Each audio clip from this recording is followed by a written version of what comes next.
Be cool, be kind, be classy. The cupcakes so sweet and sexy. Have fun, enjoy the journey. Just have a good attorney. No big whoop, no biggie.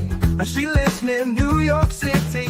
Not just a YouTube show. When you know, you better grab a straw. Learn about the law. It's cool here in the shade, sipping motions of lemonade. Cool heads will prevail, kindness will never fail. Be classy and vastly wise. Oh, Melanie Little is going live. Oh no, where is Melanie? Follow the island's melody. Is a concert within reach. No surprise, she's at Jones Beach. She heard some music far away. Captain Jack Stack Harbor Bay. He sings and his piano plays. Not all sounds are waterways. Speaking Yiddish and Latin, it's not just for Manhattan. It's for Goethe and Meshegas. Ridiculous that insanus. Oy vey, Marcus. Proset, that's for schmucks. Be cool, be kind, be classy. My cupcakes sweet and sassy. Not just a YouTube show. When you know. Cool heads will prevail. Kindness will never fail. Be classy and vastly wise. Melanie Little is going live.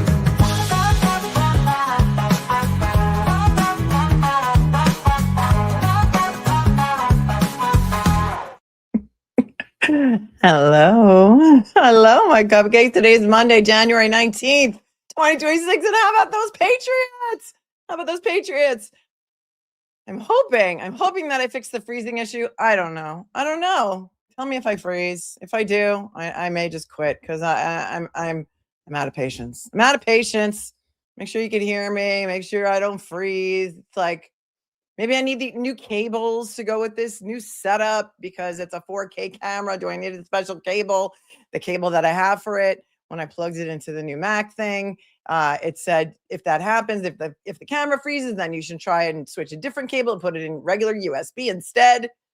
Good. Maybe I figured it out. I don't know. Troubleshooting is sometimes my thing.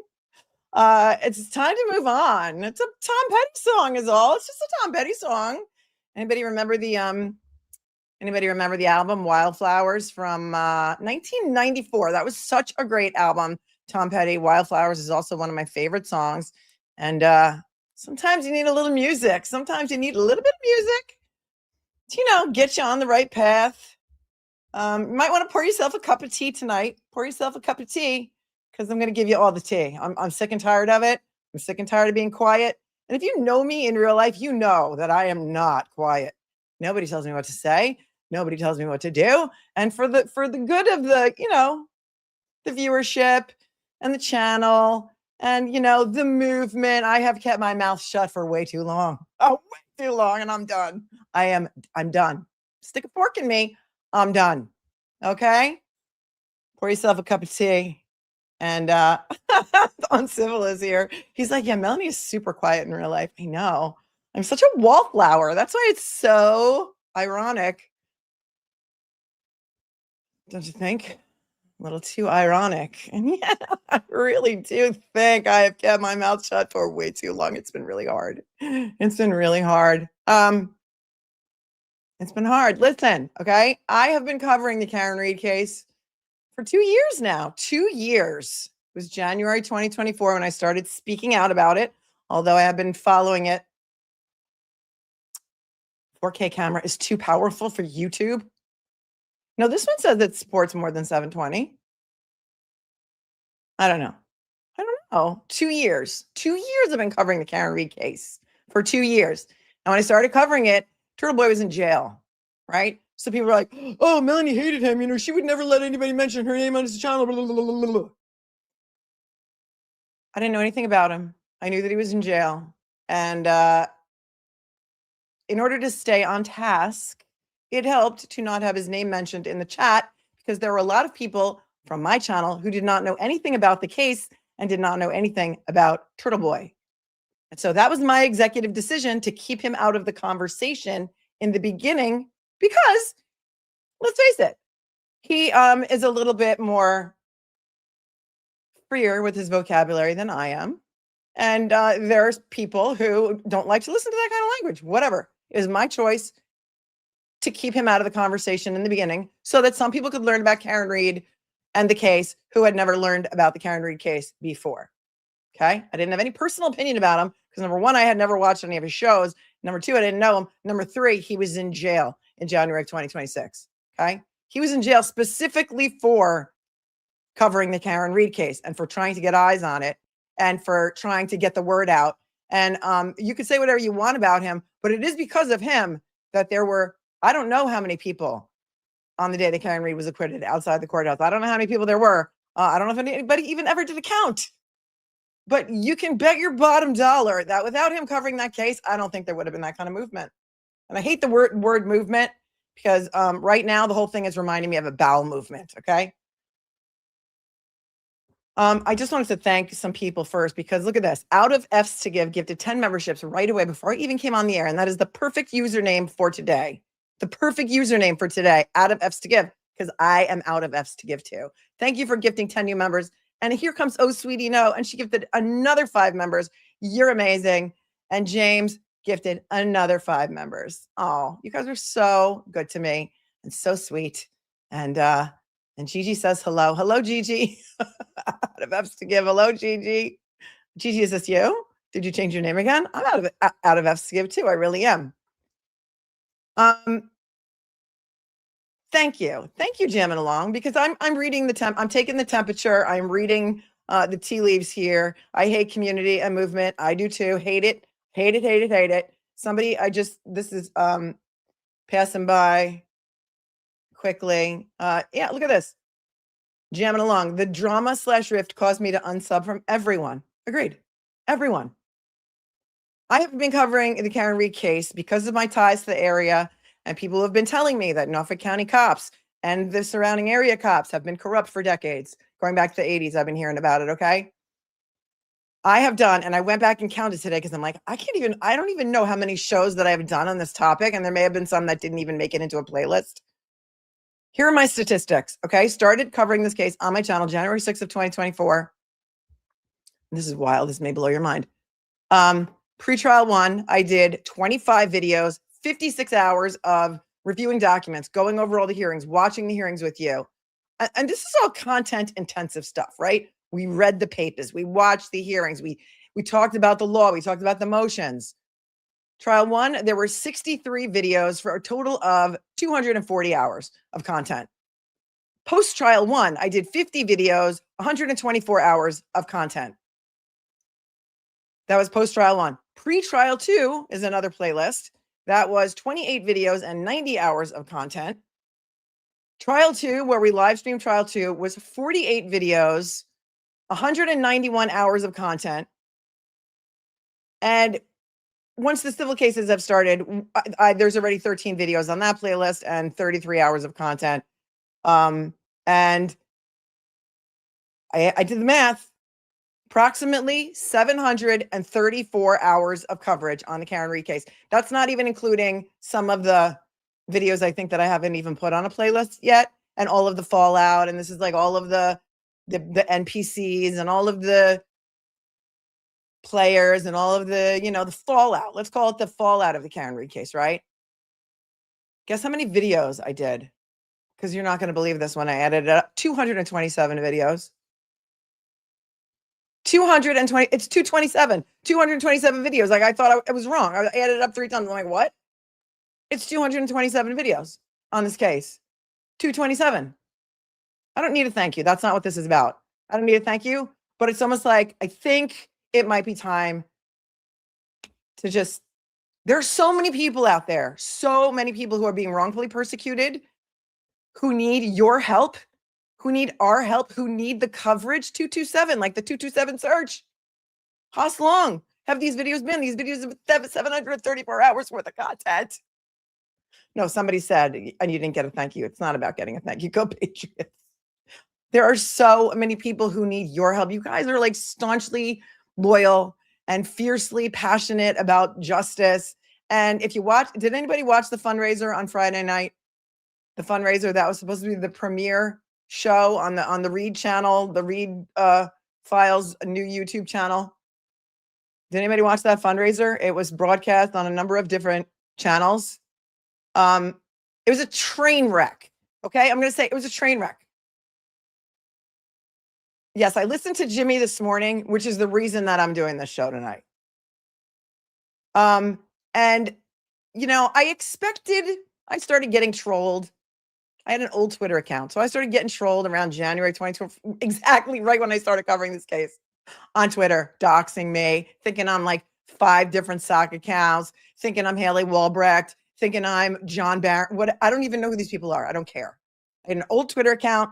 All of a sudden, people are tagging me and stuff. People are trying to tear me down, trying to shut me up, trying to make me stop talking about the fact that John O'Keefe did not get hit by a car and a car did not hit John O'Keefe. They've been trying so hard, And I really thought, sometimes maybe they would succeed. All the the people who thought that John O'Keefe really got hit by a car and that Karen Reed really killed him with her car, which I will never, ever believe because medicine, science, injuries, and like common sense. But when it's now the people who call themselves Free Karen Reed that make me want to turn around and walk away from all of this, I never thought this day would come. I never thought this day would come. What is going on is childish. It is repulsive. It is causing, I've been telling this for a long time. Watch out for the agents of chaos. Watch out for the agents of chaos. Watch out for the rage baiters because they're going to come for you. And it makes me think, like, are these people or this one particular person that I'm going to talk about tonight really on the side of Karen Reed? Because this one person was on the side of Karen Reed. This one person would not be trying to alienate everyone who has been doing all kinds of coverage on this case and getting people to talk about it for 2 years. Adults acting like children. Are we 12? Are we 12? Are we not allowed to support Aiden Carney and Karen Reed? Is that a bad thing? And if we do, you don't want our money for Karen Reed? Is that what you're telling us? Because I didn't see the receipts on that. If someone has the receipt on this, please show it to me. But I heard, I didn't watch the whole entire fundraiser, but I heard that people were told during that fundraiser, if you support Aiden Carney, get out. We don't want your money. If you're not from Massachusetts, get out. We don't want your money. And it turned a lot of people off. It turned a lot of people off. And I'm sure a lot of you are here tonight.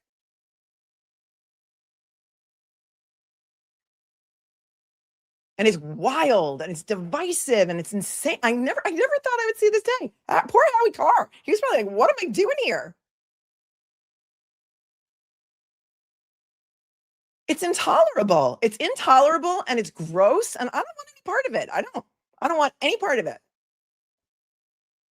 So many people that have been longtime supporters of, the cause of, let's just call it wrongful persecution in Massachusetts, right? And the mess that it has caused there and all of the things that we try and fight for, like not weaponizing the law because you come from a powerful family and you want to shut people up. And a corrupt district attorney's office. And Michael Marcy working behind the scenes with all kinds of sordid people to help him do his dirty deed, dirt cheap. It's gross.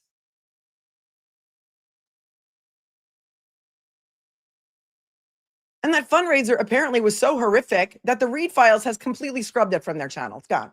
It's gone. I heard that they took the chat down in the middle of the show, and now it's gone. It's gone. And Alan Jackson has told us many, many, many times that everything that they do is orchestrated, it is scripted, it is intentional. And if that is the intent of this new thing, and I'm not jealous, trust me, I'm not jealous. I'm not jealous because I wouldn't have shown up if I knew that was how it was going to be. I wouldn't have shown up. Bill Reed came on the show. Mr. Reed came on. Dr. Reed, Mr. Reed, Karen's dad came on the show. They had a Brady Bunch situation. He was in the middle square. Nobody ever full screened him. How do you not full screen someone of that importance that deserves the utmost respect? How do you not full screen him and give him the floor? How do you not? And then how do you interrupt him and not allow him to speak and not have questions for him lined up insightful questions, interesting questions. Karen was in the room with him. I saw her face when she went to move his camera. Everyone thought she was going to come on. She didn't come on. Were you?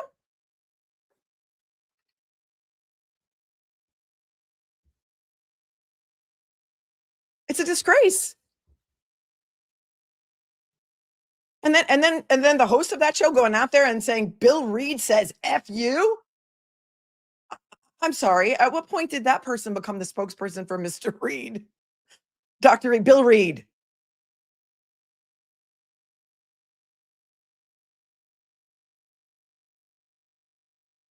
Am I overreacting to this? I don't think so. I don't think so. And you know what? I don't care. I don't care. I'm speaking my truth. I'm going on my truth journey. I'm going on my truth journey. Friend of Dog gifted 10 memberships because you're amazing. Strange Credulity gifted 5 because you're amazing too, girl. Oh, what a cute picture that is. Rhiannon is here for 11 months. She thinks the McAlberts are behind this. Listen, I've been saying for a long time, I think there's a mole. I think there's at least one mole. Nobody wanted to believe it because the money was talking. The money was talking. And that was just what I was thinking. And I often say what you are all thinking, right?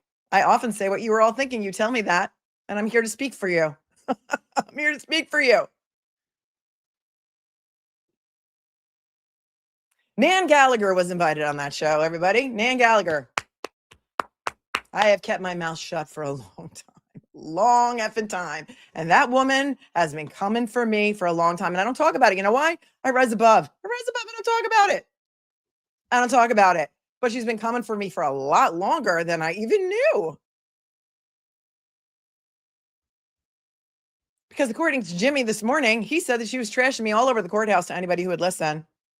I don't remember what he said that she was trashing me about to all the boots on the ground at the courthouse. Maybe if you guys were there, you know. Haters gonna hate. I know. Haters gonna hate. Good. If people hate you, you're not doing something right. Hey, let's look at today's affirmation for a badass. Kurt told me that a long time ago. He's like, people are gonna hate you. I'm like, I don't care.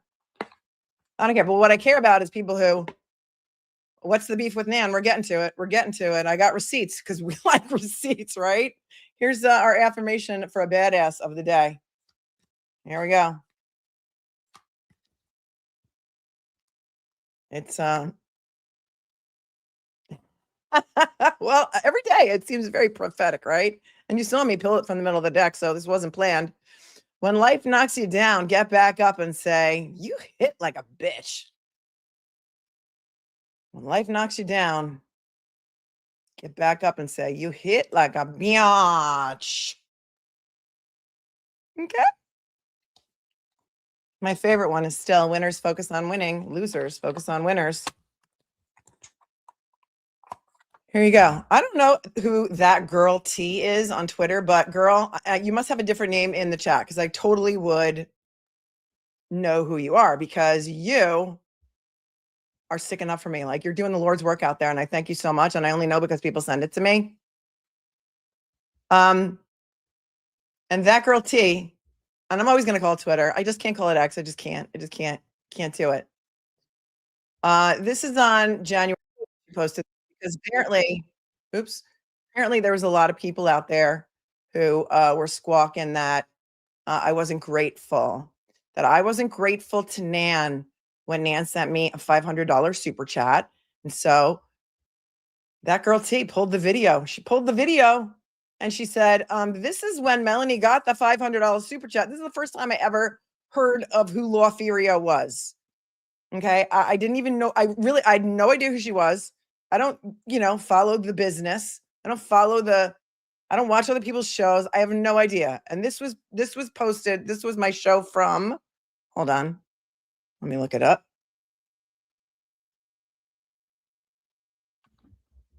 Wait, hold on a second. This is my show from January 28th of 2025. Okay. That is the first time. I've already been covering the case for a year at this point. And this woman comes into my chat and gives me a $499.99 super chat. And this was my reaction. Thank you again for that girl T for doing this. Part of the trial in this case, in late May of 2024, Celebrite released in Say It's Physical Analyzer V10-2-101-352, which removed the 2:27 a.m. timestamp from its processing of the artifact.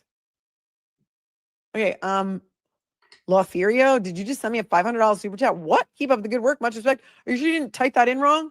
Holy crap. Thank you so much for your incredibly generous $500 super chat. Everyone, thank you to Lawferio.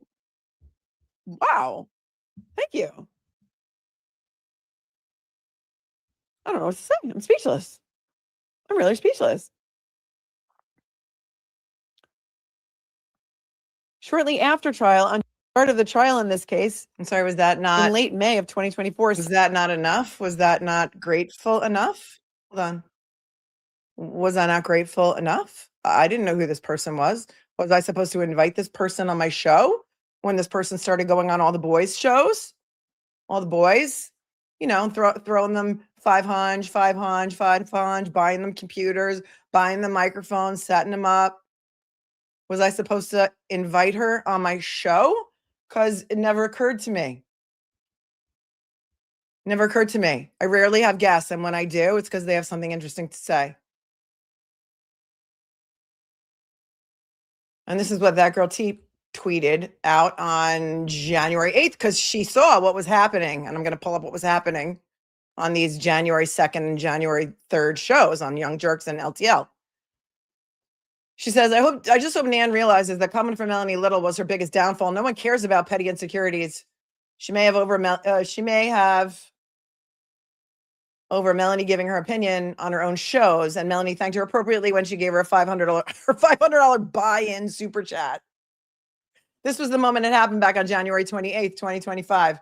And she thanks her again at the end. I don't know what reaction she was supposed to have, but she thanked her. She kept going with her show like anyone would. Right? Okay. That's not, but wait, that's not all. Oh, thank you, Nancy, for your 100. She says some people need to know money doesn't buy class. You say that a lot.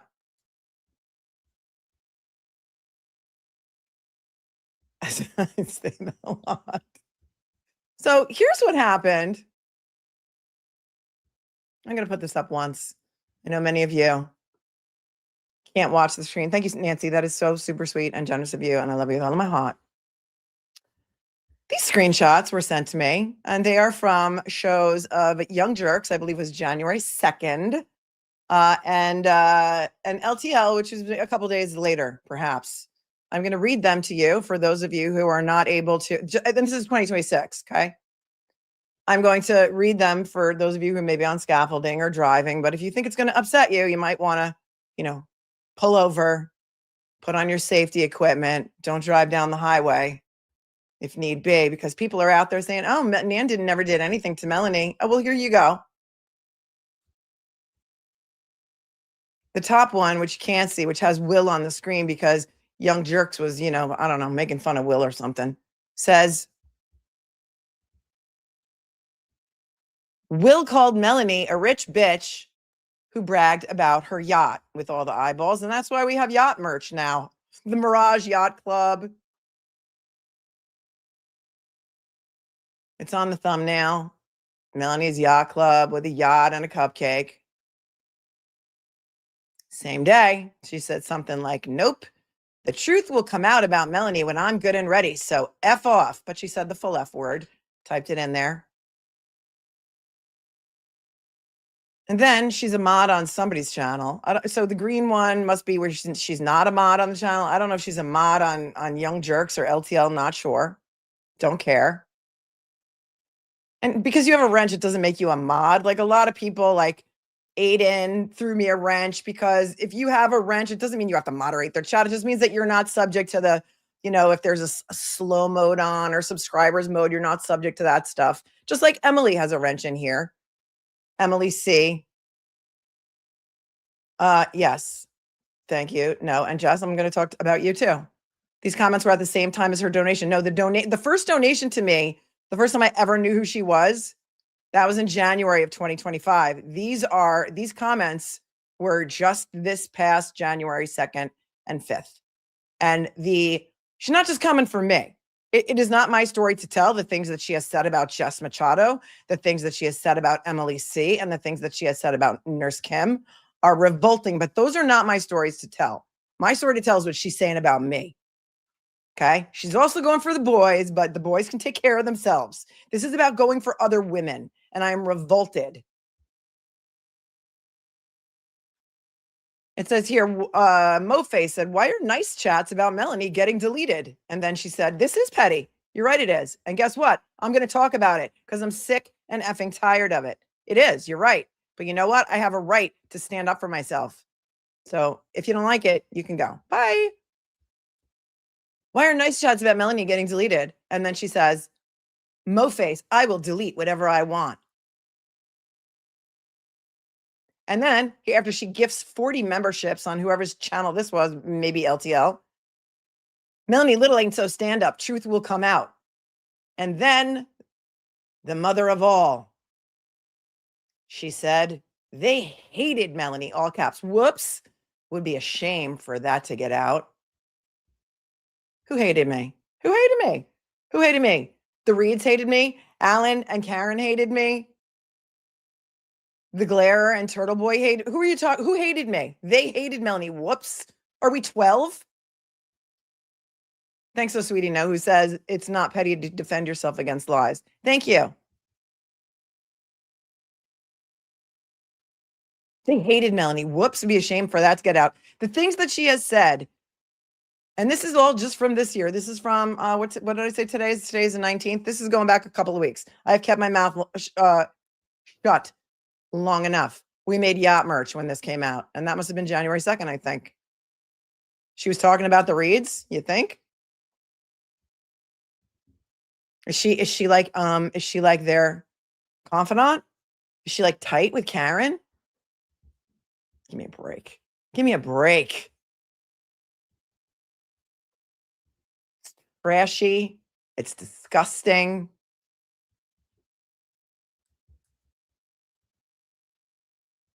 And I'm not shutting up about it anymore.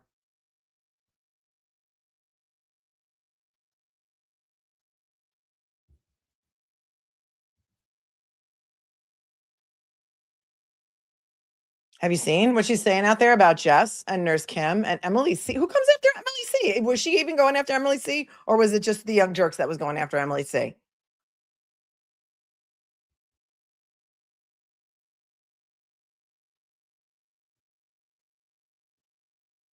So my notes say that January 2nd were those comments on Young Jerks, and then January 5th was the comments on LTL. And I've never had a problem with Brian ever. Never had a problem with Brian ever. Never thought I had a problem with Mike Crawford ever. But when you're highlighting those chats and you're allowing those chats to go on,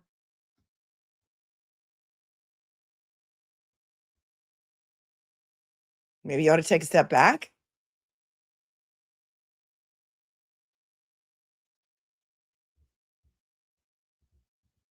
Gerda says, Karen Reed needs to re-look her PR. What is going on is disgusting. Well, I mean, if it got the anointing, if that fundraiser got the anointing from the team, I mean, what can we say about it? What can we say about it? You guys can support whoever you want, and you guys can do whatever you want. It's your money. Do whatever you want with it. This is when they start coming for me from inside Free Karen Reed. This is where I tap out. I got plenty of other content. I got plenty of other things to talk about. There are so many other people who need justice. Kelsey Fitzsimmons needs justice. And shout out to Mazza for the fundraiser that he did last night. Raised a whole bunch of money for Kelsey. Sorry he couldn't make it, but Sarah Grace Patrick in Georgia, sitting in jail. She's 17 years old. They as far as we know, they have no evidence against her. They think she murdered her parents, her mother and her stepfather. I haven't seen one shred of evidence. I like to start talking about the Zachary Adams in Tennessee. What do you guys know about that case? Apparently, a lot of people say that he's innocent. And John Kerry is coming up for trial in Essex County.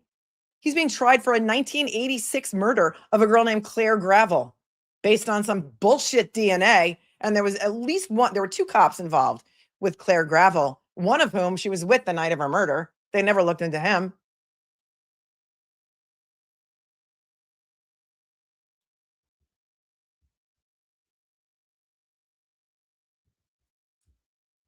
So congrats, Mazzy. You did a great job. I think you will. Mel's and Maz's and Kim's coverage of the Kelsey case has been outstanding. Thank you so very much. I mean, I'm just pulling up comments here. Sophie says exactly, Karen Reed and her people don't appreciate that there are hundreds of other people we could be supporting instead. I mean, why would you alienate half your audience? I don't understand it. I don't understand it. Aaron Spencer from Arkansas. His trial's coming up next week. I think Bob and Allie from Defense Diaries are going to be there. They're going to be boots on the ground. I can't wait to hear about that. This is a man who's being prosecuted for murder because he killed his daughter's rapist while this guy had kidnapped her and also was graping her again. She was 13 years old when he started grooming her. He was out on $5,000 bail. Michael Fossler was 67-year-old man, groomed and graped a 13-year-old girl. And he's going to trial next week. And he's also running for sheriff of Lono County, Arkansas. Aaron Spencer is right. And there's not going to be any cameras in the courtroom. Nope. And there's only going to be 55 seats in the courtroom. First come, first serve for all media, all family, all attorneys, everyone. Everyone. And Auntie Deb says, Melanie's my real mom. Your show this morning gave me the idea to do this one because I'm done. I am done.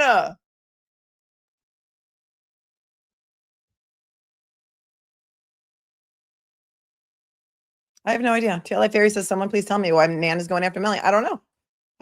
I was appreciative of her $500 super chat. Or did she feel like I was not appreciative? I have no idea. I genuinely have no idea. And that's why it's disgusting. That's why it's coming, because the call is coming from inside the house, you guys. The call is coming from inside the house. That is when I tap out. I'm done. These people, this is my truth journey. This has been going on for a long time. Many of you may not have seen this. This might have been like, okay. Hold on a second here. Queen Valerie, I don't know who you are, but thank you for doing my job also today for posting this because somebody sent it to me, and so I'm gonna show your video here. Queen Valerie said, "This is my first time watching this. I had no idea Nan was involved, let alone laughing and recording.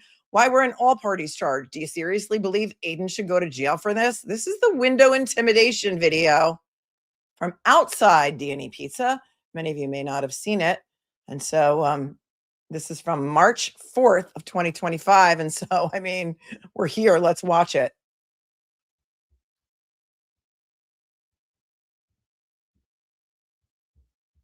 Thank you to Valerie. Well, that's not it.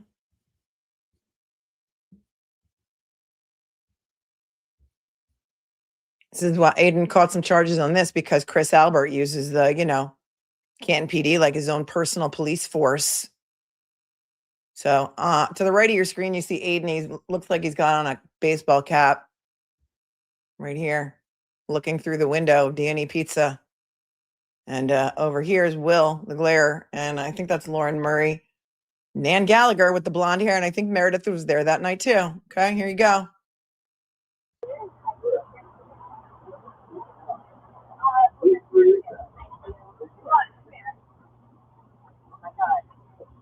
You're like a dog with a ball. I can't. That's Lauren Murray. There's Will, and there's Nan in the yellow coat. And what does she do? Does she grab him by the ear and pull him away and be like, no, you shouldn't be doing this outside D&E Pizza because tomorrow is your big, I don't know. There was a motion. The big motion to dismiss was the next day on March 5th. Is that why she came to town? The big motion to dismiss was the next day. And instead of pulling them both by the ear, which I would have done, She whips out her camera and starts filming. Okay. Guess that makes her a witness in this case. Here you go. Wait, yeah, wait, come here. You gotta do the where it's my arm and you talk. I said, what have you done? Yeah, Turd Ferguson. Oh, this is you. She got the camera out and she's filming it like this is the funniest thing she's ever seen. Great idea. Let's memorialize this so maybe you could catch some more charges because you don't have enough felonies against you. Live today, and Woody, you didn't drive drunk, Chris. Why did you do that, Chris? Chris, why did you tell the jury? He's saying, why did you do that, Chris? Can you guys hear what he's saying? Why did you do that, Chris? Why didn't you tell the jury? That you got home at 12:15.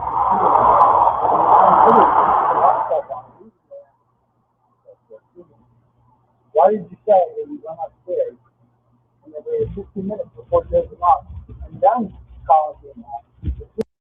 And if you're not watching your screen, Glare is behind him doing like the, I don't know, what do you call those T-Rex arms? Like, I don't even know what that is. He's got his arms like through there. So he's doing the arms and he's saying, and he's talking about like Colin, like, why didn't you tell the jury? Why did you tell the jury that Colin wasn't home or Colin was home? I don't know. It's hard to hear. Colin didn't make it home until at least 12:45. It was Colin, Chris. I just want to know. I mean, you don't want to. I just want to know why it took Colin so long to get to your house. Why, Chris? Please tell me why. Okay? That's all I want to know. Why Colin did it. You can tell me, Chris. You can tell me. I know you didn't do it. But I don't want to scare you, okay? Tell Jill to keep her hands to herself, too. Hey, everyone be nice. Yeah. Hey, well, no, I'm gonna send you that. She said she's recording and then she says, I'm going to send you that to Aiden. I'm going to send you that. And yeah, it's funny. It's funny when you look at it, right? It's funny. He got 2 felonies for that. 2 felony charges of witness intimidation against Colin Albert and Chris Albert. Even though they weren't there, they were watching the video from home and that frightened them. And he may have said something about, I'll take it back for you. You can turn it up on your end. I don't think I can go any higher on my end. So hold on. If you can't hear it, turn it way up on your end, but then turn it right back down. I'm gonna send you that.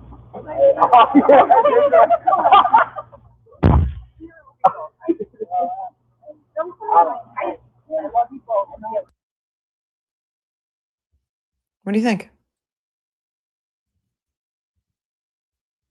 Queen BK says harmless. She sent it to them to charge. I don't know where it came from, but I'll tell you this, all the bullshit that's been happening lately, all these recordings, all these other things, all these screenshots, ask yourself where they're coming from. Ask yourself where they're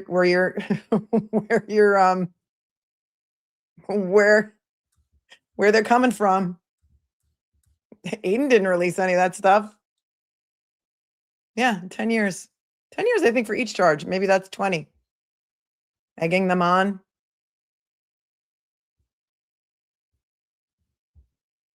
Mary says they needed a grown-up present. Thank you, Hexheart says I'm a good fighter. I'm sick and tired of people of her coming for me. I'm done with it. I'm done. And so while I don't address it, I think now it's time for everyone to know about it. And it's not my story to tell what she's doing to other people. Other people can tell their story if they like. But wild. Kelly says, the day that the D&E pizza thing happened, when you covered it, did you say as a lawyer you would not have allowed him to do it? Maybe that got her mad. I think when it came out, I said I would have pulled them both away by the ear. I really don't care. I don't know. She, at one point, oh yeah, I highlighted this. She sent Aiden a voicemail. Here's what happened. But that was just recently, right? Fan of the Truth says, how about Nan sending her office's voicemail left by someone who was looking for representation to falsely attack Turtle Boy in a New Jersey court to Aiden? Yes. And then she told him that he could publish it on Twitter. It was someone leaving a voicemail that I forget who it was, that woman who was selling t-shirts with Turtle Boy on them. I can't keep it all straight. Left a voicemail for Nan saying, hi, Nan, my name is what so-and-so. And I want to go after Aiden Carney for blah, blah, blah, blah, blah. And I know that you're admitted in New Jersey. I don't even remember what it was, but she had no problem forwarding that voicemail straight to Aiden and telling him that it was okay for him to publish it on the cesspool of Twitter. And this viewer, fan of the truth, says, imagine a lawyer sending potential clients messages. Yeah. And I came in and I said that is absolutely 100% unethical, because you have a duty of confidentiality for even people who call you to potentially represent them. But all of this has been going on for at least a year. So that was a lot more recent. And so I really don't know. And I really don't care. But I'm shutting it down and I'm telling you about it because a lot of people apparently don't even know about it, because 80% of my audience says that they don't even engage on Twitter. So they wouldn't even know. And so they're like, what is all of this about? Why? Here's why. Thanks, Pimabo, for becoming a member. And thank you to Sleepwatcher for becoming a new member.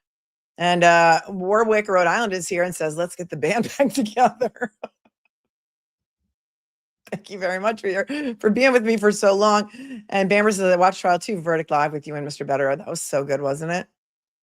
We'll never not listen. The Karen Enriquez was a unicorn. It's one in a million. It's never going to happen again. It was amazing. It was amazing, and the sense of community that it built, and like the people that I've met that are going to be my lifelong friends that I'm going to love forever through covering that case. And I went to court once during Trial 1, and I was invited to a fundraiser, and I went to a fundraiser that, by the way, I paid my own way to get there. Okay. It was 6 hours there in my car, 6 hours back, paid for my own hotel. It was not like I was invited like some VIP and fully comped and paid to go there. I went there because I believed in it. Christina, thank you for becoming a new member. Mad World, thanks for tuning in. And thank you for tuning in from across the pond. And says, Robert Brooks' case deserved more attention. Duty Ron was the only one on it. So sad. Listen, there's plenty more. Please write to me. Tell me what you want to cover. Tell me what you want to talk about. Tell me who you want to scream about and who you want to make signs for and go to the courthouse. Because you guys are the ones who did it. The boots on the ground are the one who did it. When I went to the court that one day, and it was during Trial 1, it was June 14th. I remember because it was Flag Day. Mark Better and I were there on the same day, and I met people outside that courthouse that were there from England, from everywhere. People drove from far and wide, and that was Trial 1. Think about how many more people showed up for Trial 2. How many more people? Out of F's to Give says, Mel, you do you. People that know and love you will follow. Tell them to be gone before someone else drops a house on you too. You're perfect. Gigi might have changed her name. Oh, I love it. That's a great name, Gigi. Thanks for your 10. I Love Sarcasm is here for 3 months and says they're also alienating out-of-town supporters. Right. If you're not from Massachusetts, then we don't want your money. What are you even doing here? What are you doing here? It's like the Californians. You guys know the Californians on SNL? Stuart, what are you doing here? Why don't you go out and just take the 405 to the Sepulveda and go back where you belong? What are you doing here? Yeah, it's gross because you guys were worldwide. Somebody needs to address this. And right now, I'm the only one doing it.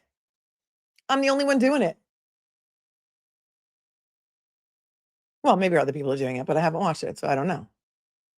But Karen's team needs to come out and address this, because you don't want to alienate half your supporters. And I fear that that's what's been done. You tell me if you think I'm wrong. Tell me if you think I'm wrong. She deserves all the support, but you can't have people like out there like that speaking for you, alienating everyone. I mean, I expect that from the people who have historically been on, the John O'Keefe was hit by a car side. But this is insane. I'm done. I'm done with it. Here's the ML Cupcake coming in. That fundraiser was not a fundraiser when they turned down $5,000 from Turtle Boy and put people down in the chat.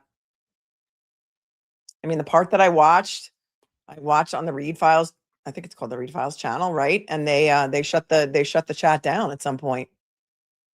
They just shut it down. And people are like, oh, he just wanted, Turtle Boy just wanted attention for himself. And he was in there trolling.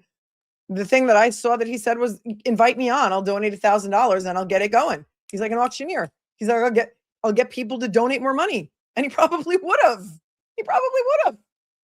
Because the people were told, if you support Turtle Boy, don't give us money, right? I mean, am I wrong about that? Is there a receipt on that? Turtle Boy recorded her. Why would they have Turtle Boy? Who released the recording? Where did that recording come from? That's what I want to know.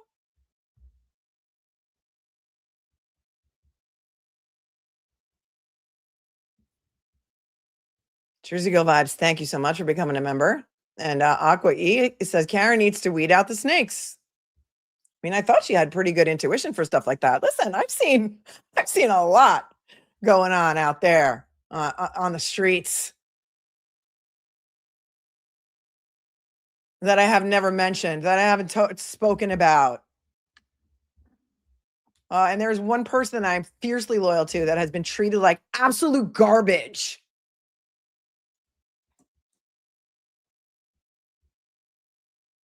So it's like enough already. Thank you, Aqua. Pokey's here, and Pokey gifted 5. Thanks, Pokey. Thank you, Pokey.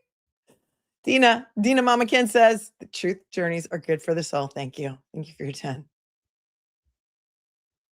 And Al Dente is here and said, I've been here for 17 months.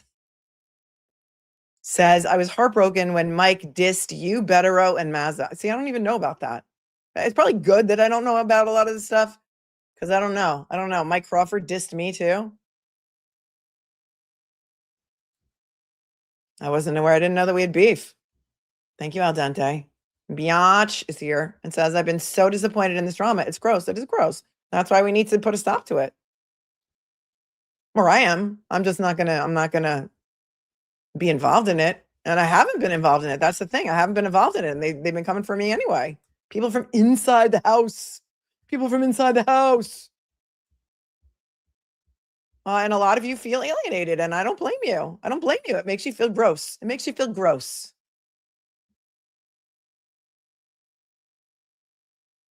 That's my first gaslighting stream. Well, it's my first petty. If you want to call it a petty stream, you can. I'm not gaslighting you. You don't have to believe what I'm saying. I'm telling you what's been done to me, Beth. I'm telling you what's been done to me. But you're still here. And you said you didn't like it about, I don't know, how long have we been here? 47 minutes ago, but you're still here listening. I mean, a hate watch is a watch just the same, right?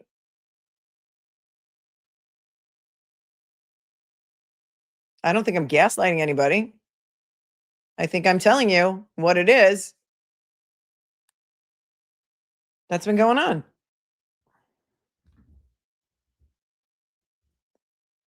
Dave Matthews says, but Melanie, the point is it's Turtle Boy. He wouldn't be in this situation if he had never cheated on his wife. You are a woman. Think about it. Am I here to judge what other people are doing? I'm not here to judge what other people do with their personal lives. Plenty of people that I know do things in their personal lives that I don't agree with. But doesn't mean that I agree that he should be persecuted. So I appreciate that you're Dave Matthews' neighbor, but right. FBI Ice Cream Choice says, I don't know why all these people turned vitriolic and started drama.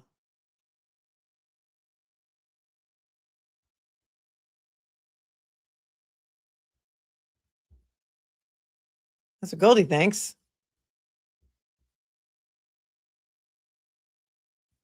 Chloe says, if you support Turtle Boy, they yell and they automatically don't like you. I mean, I got some idiot that somebody sent me. And don't send me like the mean things people say about me, because I don't want to know. There's some jackhole out there who claims he's from Norfolk County. Some guy who I guess took a picture of me outside the Wilbur because he wanted a picture. And he's posting it out there like he thinks I'm ugly, and he thinks that, like, how could I really don't even know what he's saying, because I don't care. Because when they come for your looks, that's what they do. I've been a lawyer for over 30 years. Do the math. It's not rocket science, you fucking idiot. It's gross. It's all gross. The people are gross, and it's just gross. Just gross. I don't care who cheated on whose wife. I don't care about any of that stuff. But I think the right thing for me to do is just tap out and like not even cover any of it anymore, or just cover it like here and there. But I'm done. I'm done with it. Thank you. Thanks, Britt. Thanks, Claire. I appreciate it. Karen Reed is free. Karen Reed is free. You know who else needs to be free? A lot of other people. Megan is on it. Megan is always on it. Thank you, Megan, for sending this to me, because I am outraged by this too. So for those of you who are following Sarah Grace Patrick with me, you're following it with me, right? Many of you. And another person who has been relentlessly coming for me and still continues to this day, started coming for me when I was first on Court TV with her as one of the other panelists, is now going after Sarah Grace Patrick. Okay. She is slut shaming her. She is body shaming her. And I'm revolted. And so is Megan, because Megan sent it to me, because I never would have seen this otherwise, because apparently this has been privated on her channel. But I'm just going to give you a little taste of what's out there and why there are some other people who need us to speak up for them, because Sarah Grace Patrick is 17. She was 16 years old when her mother and her stepfather were assassinated in their bed with a gun. And they literally, to my knowledge, have zero evidence against her, forensically or otherwise. The parents had been held at gunpoint 5 days before they were murdered, and there was a witness. Okay. The brother was a witness. And let's look at this moron's video about this on, when did she post this? January 5th.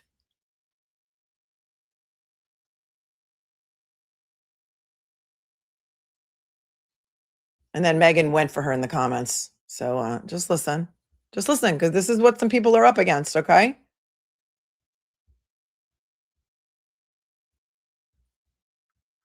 This is Jennifer Coffendorfer's show on Sarah Grace Patrick. Where's the meat? Okay, listen. This is at 11 minutes in. 20th of this year. So it's pretty recent, and yet we were set for trial in January. I want to discuss what that means to me when I see that in a case. When I see that in a case, that tells me this is really strong information now and evidence. Now, we've heard investigators say that, but what we haven't seen is the evidence. But keep in mind, this is a minor accused of this crime. And so when you have a minor, obviously the information is going to be more protected. Also, keep in mind, and this is really critical as well, that, and this is a law and crime photo. I couldn't find this photo anywhere else. Yeah, now she's going to start disparaging Sarah Grace's dad. And I want to mention why I think it's important. I don't think you can see it that well here. And excuse that background. I literally cannot figure out how to get that done. So I'm going to reach out to one of my 3 YouTube gurus and say, guys, how do I get this off? Oh, Kate Peter. But nevertheless, Kate Peter is one of your YouTube gurus, right? Didn't you hire her to be your assistant and do some videos for you? And in the picture, it's not that clear here, but she is really revealed here. She's really revealed here. Listen to this. This is where she's going to start slut shaming her. You can see her bra, her shirt is very down low. And I found this picture kind of interesting because I really do believe the defense that is going to be used in this case is going to be a mental issue. And I wouldn't be surprised if they throw in some sort of an abuse issue. I just think that that's where they will go with this. They're just going to throw it in? Because she's really wearing really, really revealing clothes. Okay, listen to this next hot take at 29 minutes and 40 seconds. Listen to this. Remember, all right, I'll tell you the real story after she gives her opinion. She wanted to say, my sister found them. Now, Sarah then goes ahead and calls 911 But I find it very telling that the little sister found them as opposed to Sarah. It's Why is it so telling? Because a 5-year-old doesn't wake up before a 16-year-old? It's so telling? really particularly heinous. It doesn't get much more heinous if it ends up that she committed this crime. Now, I want to talk a little bit about the evidence. What evidence? There's none. Because a lot of people say, listen, there's nothing out there. Where's the evidence? Yeah. Show me the money. Well, this is what I believe happened. She went into the police station. We know, quote unquote, from law enforcement, she turned herself in. What does that mean? What does that mean when you turn yourself in? Well, I could tell you as a law enforcement officer. Oh my God. She turned herself in because there was warrants out for her arrest. And they called her father because that's what good law enforcement with integrity does. They give you the opportunity to come in and turn yourself in. Listen to what she's going to go on. Now she's going to spew on. This was only like from a week ago or 2 weeks ago. It's not like she didn't have this information. What does it tell you that she turned herself in? Listen, because it gets worse. Sir, when somebody turns themselves in, that means they come in and they confess. That's what it means when I hear turn themselves in. Really? Really? It means they come in and confess. It doesn't mean that law enforcement gave them the opportunity to come in and self-surrender without doing a perp walk and without them coming and banging the door down. It means that she confessed. Go on with your bad self, ex-FBI agent.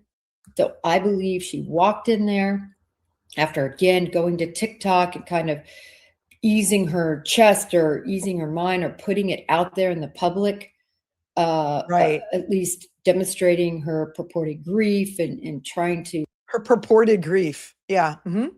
raise awareness about this case. I think that's when she went to law enforcement. I mean, it all happened in July. So she turns herself in and I believe gives a full confession, meaning I did this at this time. I purchased the gun or acquired the gun from this place or from this person. I shot this many times, I think.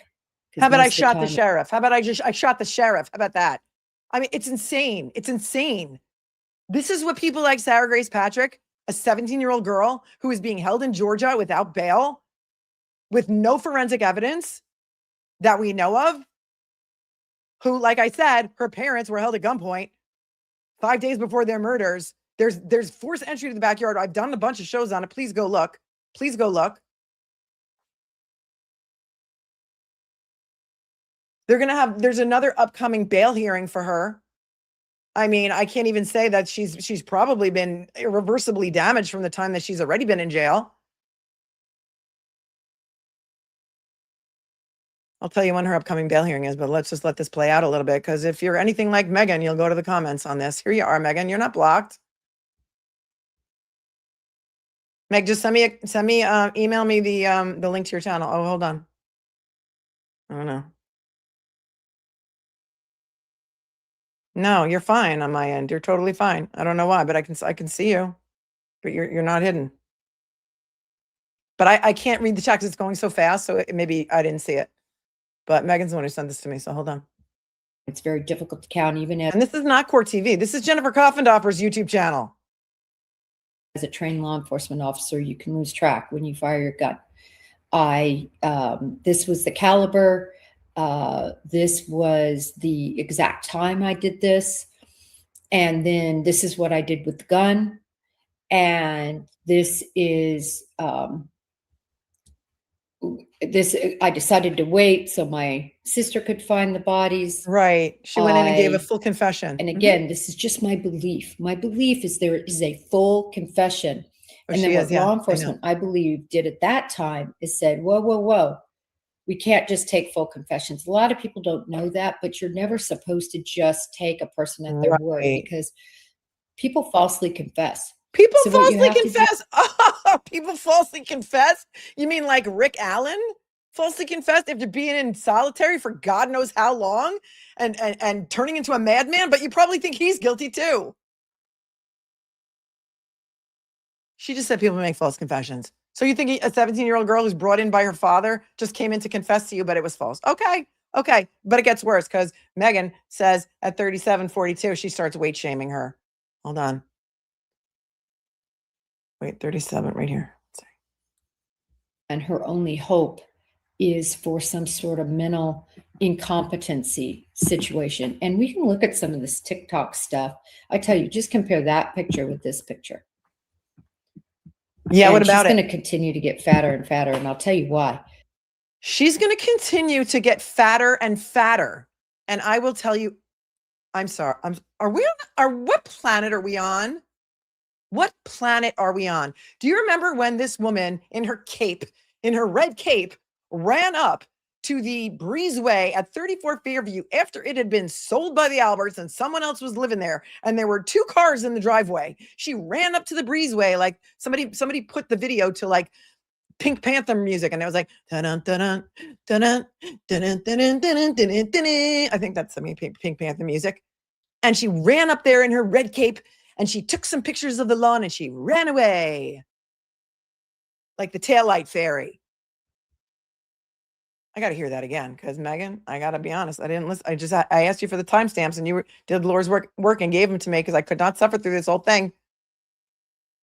Look at this picture compared to that picture. I don't know. She's been in jail since when? Like, in case you don't know, this is what teenage girls do. They go to TikTok with their feelings. She went to TikTok to help to try and get someone to cover her parents' murder because they weren't getting any information from law enforcement and months had gone by.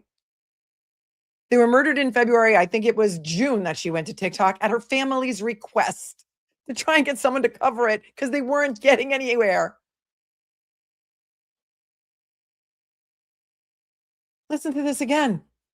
That she has asked for this long-term mental evaluation. I think it shows us that there is a case there and it's strong, and her only hope is for some sort of mental incompetency situation. And you know what I think? You know what I think the forensic psychologist was hired for? I think the forensic psychologist was hired to say that her reactions were not unusual. That 17-year-olds do go to TikTok with their feelings, that she was feeling frustrated, that nobody was coming to her with who killed her parents, and her parents asked her to go, and that everyone processes grief differently, and that she was apologizing during the eulogy for her parents because she said, I stutter and I'm not used to public speaking. Are you kidding? But listen, because it's not over yet. We can look at some of this TikTok stuff. I tell you, just compare that picture with this picture. And she's going to continue to get. Compare this picture where she's fully made up, probably has a TikTok filter on or Snapchat filter on, looking like any other. And by the way, we looked at her TikTok. She's not slutty looking, but Jennifer Koffendorfer wants you to think otherwise. And listen to what she says. Hold on, because it gets worse. Competency situation. And we can look at some of this TikTok stuff. I tell you, just compare that picture with this picture. Oh, you mean the one where she's crying and she's going to continue to get fatter and fatter. And I'll tell you why. That food in the jail is solid carbs, and you don't get much exercise, and it's carby, and you see it with everybody. I think the only one I haven't seen get bigger is BK, but everybody else tends to kind of pork up, and you can see that here. But I'm really not talking about the state of her weight. I really am addressing more, and I don't know if you guys saw her in court, but crying, smiling, the emotions just flitting in and out. I don't know, maybe because she's 17. Maybe because she's 17 or 16. Angel, listen, your feelings are valid. Your feelings are totally valid. She says, I love your channel, but you need to learn to not let these people bother you. I will be honest, you're giving me anxiety. Sweetheart, I love you too. You might want to sit this one out. You might want to sit this one out if I'm giving you anxiety, because I'm not going to shut up. The people have been trying to shut me up for 2 years. And now the call is coming from inside the house. And I don't need to learn to not let these people bother me. I am on the air, usually 6 or 7 days a week for hours at a time. And if I once in a while pop off like I'm doing right now, it's bound to happen. It's bound to happen. I'm pulling the ripcord, okay? And you might want to sit this one out. That's all I'm saying. Everyone hit the like button, please. Thank you. Thank you very much. I never do this. I never. Right, I don't. I let them talk shit about me for way too long, and I'm done with it. I'm done with it because nobody seems to see what I see. The call's coming from inside the house. Here we go. Listen, she's still going.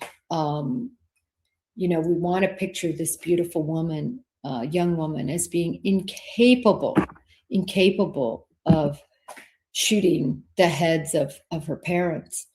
But law enforcement said mountains of evidence, and then they particularly said, for them, it was really horrible to think. So mountains of evidence. So when they say mountains of evidence, and by the way, we watched the press conference. It was not law enforcement who said that. It was the PR person for the sheriff's office. She's got it. They have a PR person. She said we have mountains of evidence, mountains of evidence, mountains of evidence. No, they don't. You know what they got? Squita. I would love to hear about it, but they don't. And here's what Megan said in the comments, because Megan pays attention. Megan is listening. Hang on. And Megan just saw this like 19 hours ago. And she said, so you think she murdered her parents because she wore a low-cut shirt? And she did not, quote, walk in and give up. Her father got a call that they had a warrant for her arrest, and if she didn't turn herself in, that they would come and get her. And then Megan said, did you know that the victims were held at gunpoint just 5 days before their unfortunate deaths by a drug affiliate in that same home? And it was witnessed by one of Sarah Grace Patrick's siblings. Did you know that they had friends living in a shed in their backyard? That I did not know. They had sheds. They had friends living in a shed in their backyard. That I did not know, Megan. And then Megan said, you're weight shaming a young girl who was abused as a child and forced to endure severe trauma. Wow. This is also documented and could have been researched before convicting her on X, innocent until proven guilty, right? You never said alleged once. Disgusting.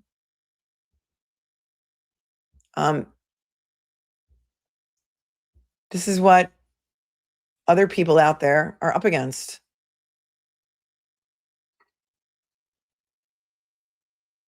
Go, Megan. Go, Megan. Megan's a chatter. Megan is a viewer, and she's in here all the time.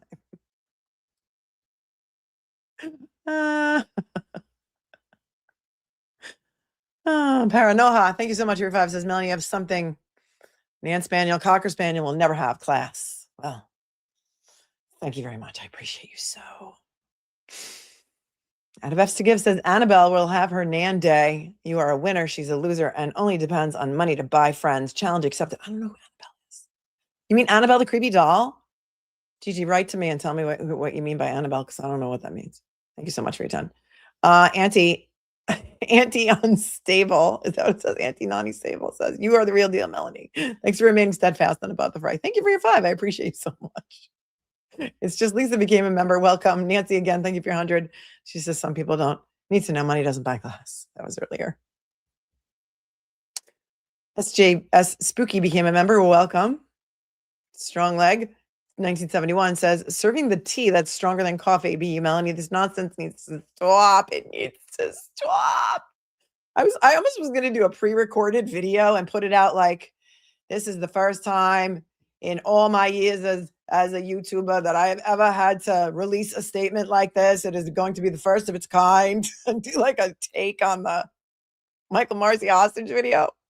But I don't know. I can't pre-record stuff like that. And I'm not the comedian around here. We have other people that are comedians that do that. We have comedians. The fight against justice has no room for this childish drama. I agree.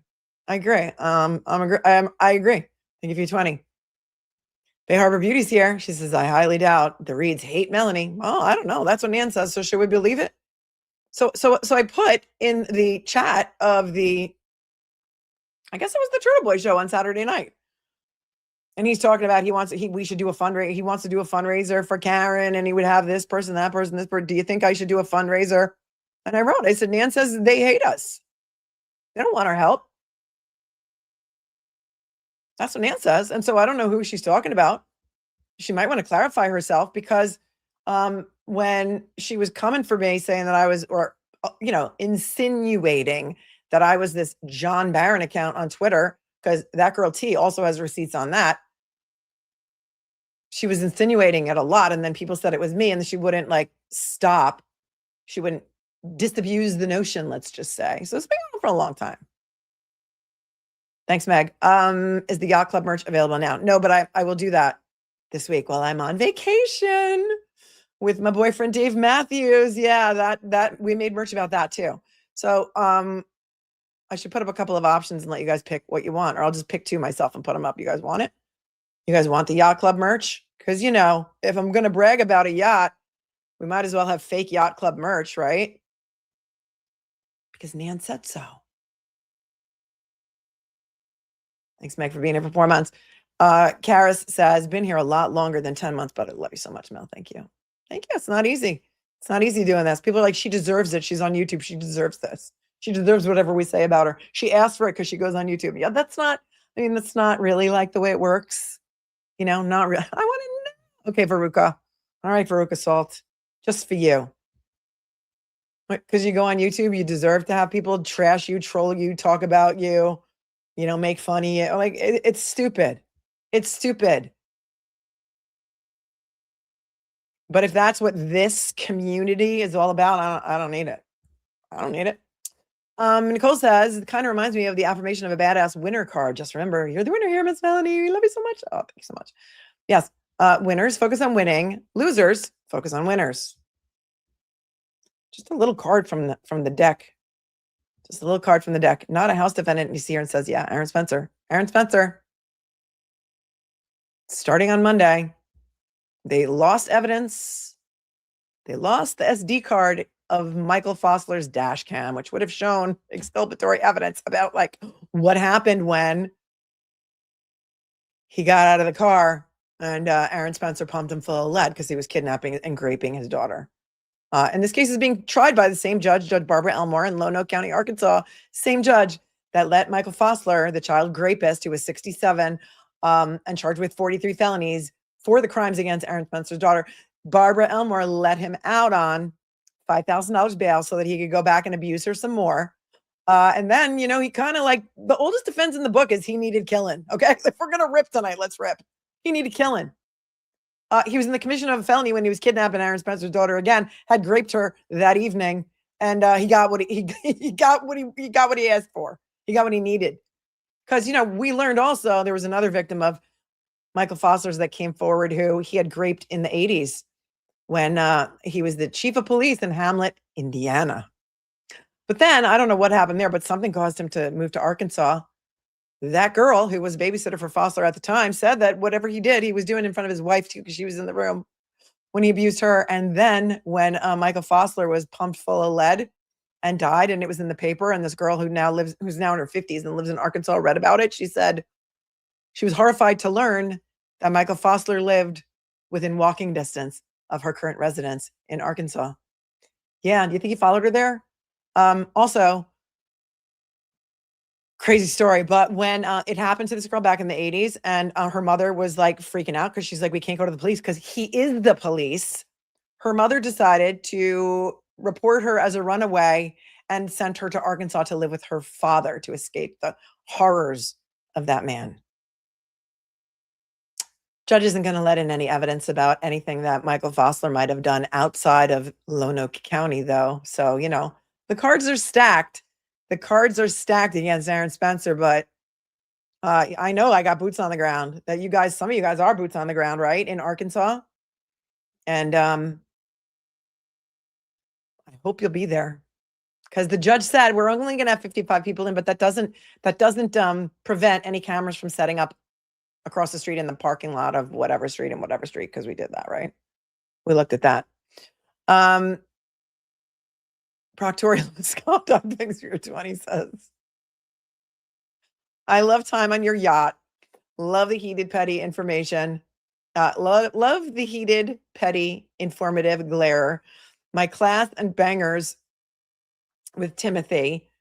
The comedy of Nurse Kim. The innocence of Emily C. The brazen correctness of Turtle Boy. Keep up the good fight, you badass beauty. Thank you. I love your username. Oh, and then I also put in the chat of Turtle Boy, yada, yada, yada, because one of you guys came up with that amazing saying.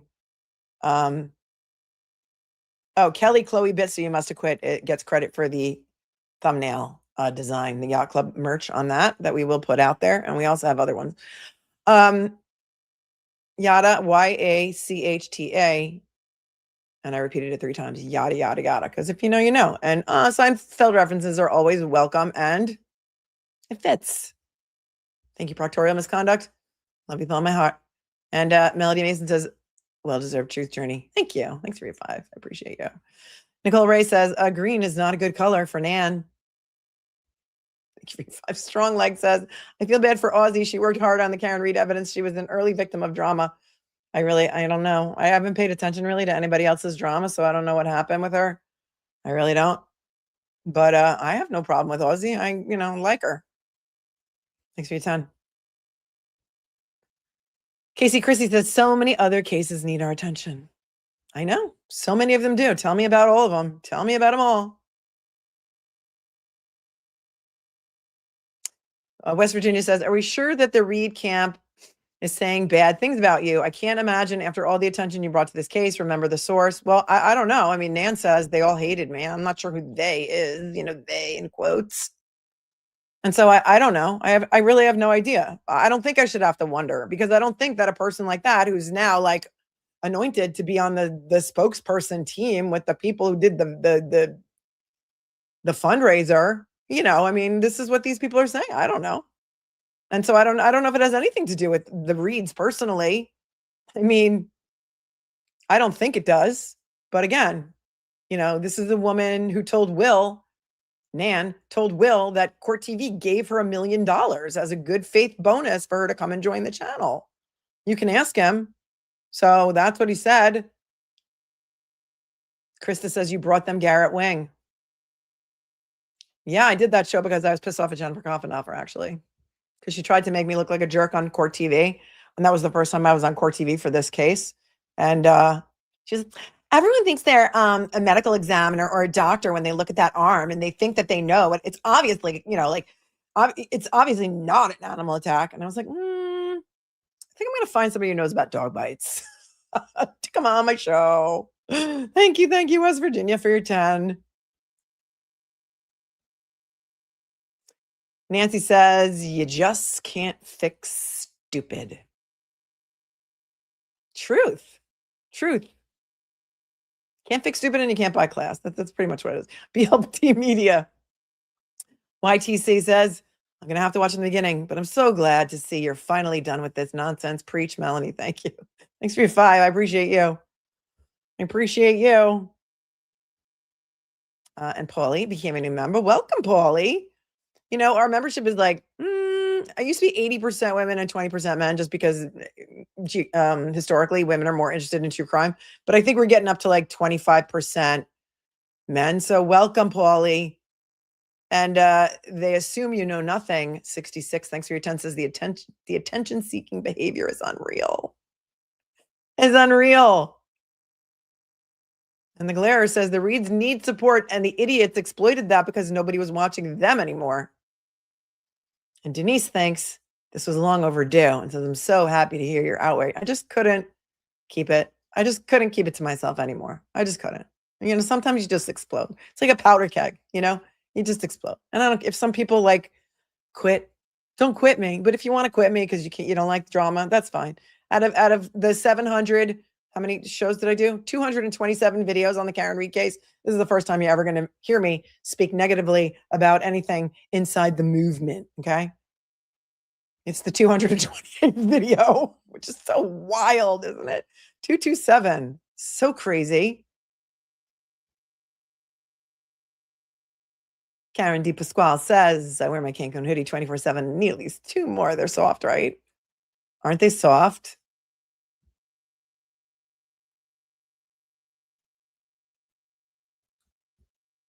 Lisa, Chloe's mom, thanks for your 10, says that somebody's trash. You have more class in your pinky nail than she has in her whole body. I unsub from LTL and Young Jerks. You don't deserve this child. Just BS. Keep being you. We love you. Nurse Kim, Jimmy, and Emily. I mean, really, coming for Emily C. It's like you're between me and Jess, coming for other women. I mean, the whole thing's gross, right? But this specific person coming for me, a lawyer, Jess Machado, a reporter, Nurse Kim, a nurse, and Emily C is a retired or a former teacher. Like, what are what are you doing here? Do you even go here? And this is not about, I'm not trying to get anybody to hate anybody else or unsubscribe from anybody's channel. She doesn't have a channel. Remember, she doesn't want to be a YouTuber. But at one point she was moving to Massachusetts and getting a license in Massachusetts. And, you know, I don't know what's going on there because I just don't care.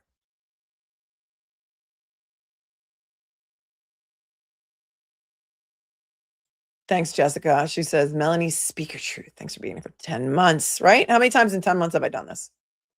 It's all good. Thanks for being here for 3 months. Says, I'm glad you're standing up. Enough is enough. You are a class act. Here for the long haul. Oh, thank you, sweetheart.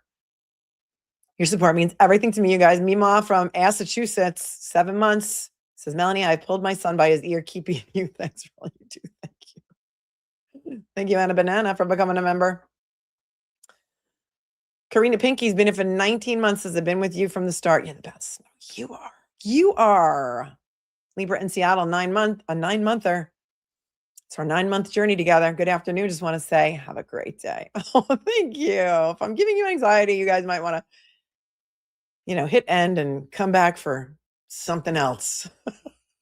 But I'll be with Dave Matthews this week in Cancun. And if you're going to be there too, find me. Emily C is here and says, hey, buddy, about to Mitchell, because Mitchell is always here too. And Emily, I'm sticking up for you too. Has Naniel said anything about you? Retired. For now, you're retired. You're taking care of your baby, and there's no better job than that.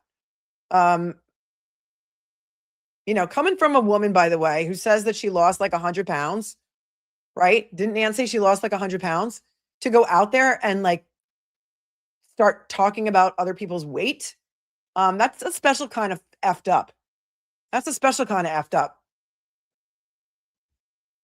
I don't know. Jacqueline became a member. Welcome. And Kimberly became a member. Welcome. Yeah, if I am able to live stream from Dave and Tim this weekend, the shows are Thursday, Friday, and Saturday night. I may have to make it members only. So just so you know. But I'll announce it ahead of time. Oh, no, Jimmy's here. He's very funny. Is the yacht merch available yet? I didn't put it up, and it takes a minute. It takes a minute for Spreadshop to get it in the rotation. So I will pick 2 designs. I'll put them on a couple of hoodies and a couple of things that I think you guys would like, and I'll put it out there. And then the next time that there's a sale in the merch shop, because that's not up to me, it's up to Spreadshirt, I will let you know when the sale is, so you don't pay full price, because nobody should have to pay full price for anything ever. And I'm glad that you'll be ordering. Thank you, Bima. Because when people talk shit about you, make merch. Make merch. That's why we have the I Went to Cancun with Melanie Little merch, because Grant Smith Ellis, who, by the way, Grant Smith Ellis says he's flipped a switch. Like he's switched sides. I don't know what's going on. He switched sides. He went running with a rumor that was not started by him. But the rumor was that Alan Jackson had these bracelets on, and we were covering a pretrial hearing, and I had just come back from Dave Matthews in Cancun. I guess it was 2 years ago. And I said about Alan Jackson's bracelet, or maybe it was 3 years ago, because it was probably a pretrial hearing. No, it had to be 2. Whatever. I said, Alan Jackson's bracelet looks just like one that I just got in Cancun when I was seeing Dave Matthews. And the rumor from those people turned into Melanie Little was with Alan Jackson in Cancun at Dave Matthews. And so I don't even know if Alan Jackson likes Cancun. I mean, likes Dave Matthews. I have no idea. People love him or hate him. I know the Glare hates him, but he said, and I heard you say this, by the way, Will, the other day, that you woke up singing a Dave Matthews song, and it freaked you out because you don't even like Dave Matthews. Anyway, Grant Smith Ellis one day, in true Grant form, ran after Alan Jackson on the courthouse steps and said, did you have fun in Cancun with Melanie Little? And shoved his iPhone in his face, waiting for reaction, then chased him up the courthouse steps and asked him again. So we made merch. I went to Cancun with attorney Melanie Little, and that's the lore behind that. And so now we're going to have Melanie Little's Yacht Club merch and Melanie Little's Mirage Yacht Club member merch, because that's what we do. Thanks, Nini, for becoming a member. Nini Kavanaugh. Dina says the first trial was a beautiful movement. It was. And you know what? Thank you for your time. It was like it's a unicorn. Like I don't think we'll ever see anything like that again. Truly, I don't. And anybody who says that that would have happened without Aiden Carney's coverage is just lying to you. Just lying to you. Because he knew how to get the people rallied and knew how to rally the troops, and love him or hate him, you can't say it would have happened without him. Thank you very much, Dina, for your 10. Queen Melanie, you're amazing. Queen on fire. Thank you, U.S. Lily. Thanks for being here for 5 months. Amy Adams, not that Amy Adams, says Massachusetts can't write a check big enough. I can't read. Nope, can't. Microdots has an amazing new video. If you haven't watched it, it's all about Proctor and karma. And I have linked it in the show notes right below this video so that you can go watch it as soon as we're done. Highly recommend. Did you guys watch it? Did you watch it yet? I agree. I agree with you. And I think she deserves all the money. And I think she deserves all the checks. I don't like what's happening. I don't like what's happening because I know a lot of you feel very alienated and you're not happy about it. Thanks, Amy. Graham Tam, thanks for your 5, says read files, shutting it down speaks volume. Yeah, speaks volumes, maybe. Yeah. I don't know. I don't have any inside information into what that means. They not only did they shut it down, they took it off their channel altogether. I have no inside information about what that means, but I can guess. Southie Sally, thank you for gifting 5 memberships. You're amazing. Amy in Arizona gifted 10 memberships because you're amazing too, Amy. I wish I was in Arizona because it's always hot there. And I love it. Who's going to watch the national championship tonight? In an hour. Who are you rooting for? Patriots. Oh, listen, quarterback for the Broncos is out with a broken ankle. So I think the Patriots have a good shot. I'm just saying, a good shot. And did you guys ever guess who this jersey is? This is how long I've had this jersey. It's number 28. Do you guys remember who this jersey is? This guy only played on the Pats for 2 years between 2004 and 2006. 2004 and that's how long this jersey has been in my house, and I probably stole it from one of my kids. This is it's a Corey Dillon jersey. Yes, Massa knows. It's a Corey Dillon jersey. Okay, this is vintage. Go Indiana, I see. I really don't have love for either one of those. My Buffs really sucked it up this year, so I'm not happy. Thank you for gifting 10, Amy. It's just Lisa says, we've been calling her on her BS about you on Twitter since at least July of last year. She's a very nasty person, and no one attacks our Queen Cupcake. Oh, you're so sweet. See, I didn't even know. Thank you for your 20, Lisa. JW says, love you, Mel. You're my favorite streamer on YouTube. I would love to see you cover the Delphi case. I really think Richard could be innocent. If you have not seen it already, I have a whole playlist. On it because I became so interested in it when the Odinism angle started to be a thing. And from what I saw of the very scant evidence that was released about the positions of the girls and the posturing and the symbols on the trees and stuff, I started doing a deep dive into Odinism. Okay. And when the trial was going on and some other amazing creators were in the house, like for the Richard Allen trial, like Bob Mata, Ali Mata, Lawyer Lee, and Andrea Burkhart were all there in person. And it was wild. Andrea was making motions. Ali was getting yelled at by media saying, you can't touch that. You're not media. Like, it was wild. I started covering the third-party culprit motions that the jury was not going to hear about from home while they were there trying to do my part for justice and all. So if you have not watched my Richard Allen playlist, please go do it, because there's a lot of evidence in there about third-party culprits that the jury did not get to hear. And I think that you should do that. Go watch it because it's really wild. It's really wild.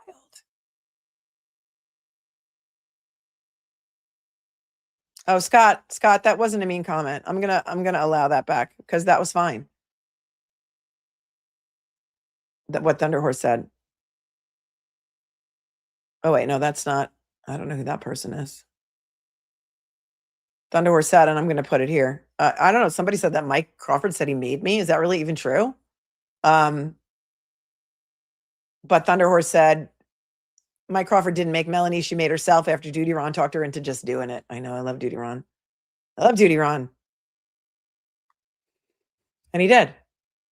I was on his show like 50 or 60 times before I ever started my own channel.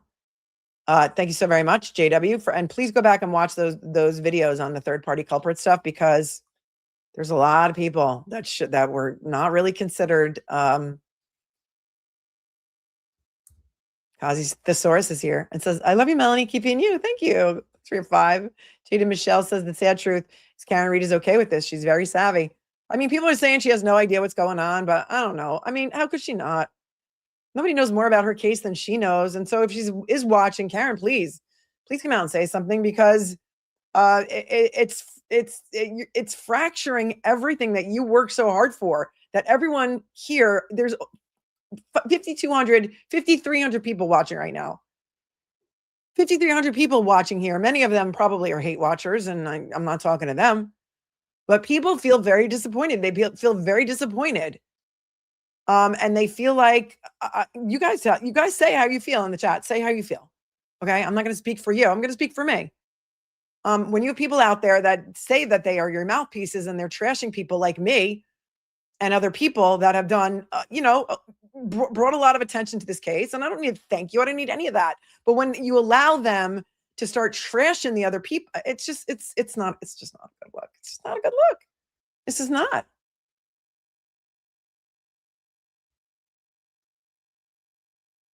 Any girl says, only you I subscribe to because I trust honesty. Oh, thank you so very much. This is my truth journey. Thank you for being here for 19 months. And I don't think I've ever had a truth journey before. Dina Jam says, sorry, you're being attacked. You're the best. Thanks. Yeah, 22 months. I love you. Thank you, Dina. And the Traveler became a member. Welcome. We have special emojis for the members. And look, even our emojis are Karen Reed centric. Okay. I started this channel in July of 2023. The first case I ever covered was Kevin Costner's divorce. Who's been here since Kevin Costner's divorce? And when you start memberships, which I didn't start for a very long time because you have to reach a certain level before you can start memberships, then you can have emojis. Depending on how many members you have, you can have a certain number of emojis. And, of course, my first ones were like Grateful Dead related and CU Buffs related. And there's a dancing bear in there. And rest in peace, Bobby Weir. I miss you so much. And Alice. But so many of them are from the Karen Reed case, right? We are outraged. We've got the Twilight Zone because we felt like we were in the Twilight Zone every single day. We've got a paw for Chloe. We've got nope, because I forget who said it. Nope. He's a Boston cop too. We've got sigh because the judge was sighing into the microphone. Smooth as butter was for Alan Jackson. Salad for the word salad that Lally served us up every single day. We have a shovel for every time they dug themselves in a hole. We had a leaf blower, a puffy jacket, handcuffs, what if any, a solo cup, a fan, wait for us. That was the amazing opening by David Yannetti in trial 1. We've got a rubber duck because of Rich Schiffer.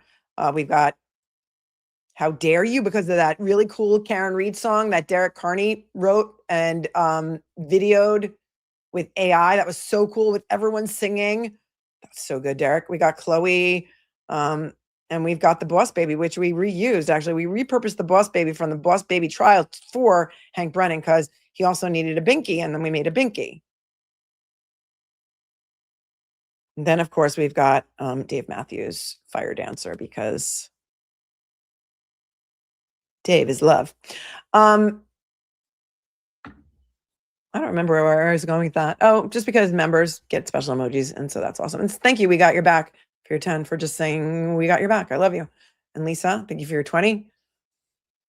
Lisa G. Angelia Taylor, thank you for becoming a member.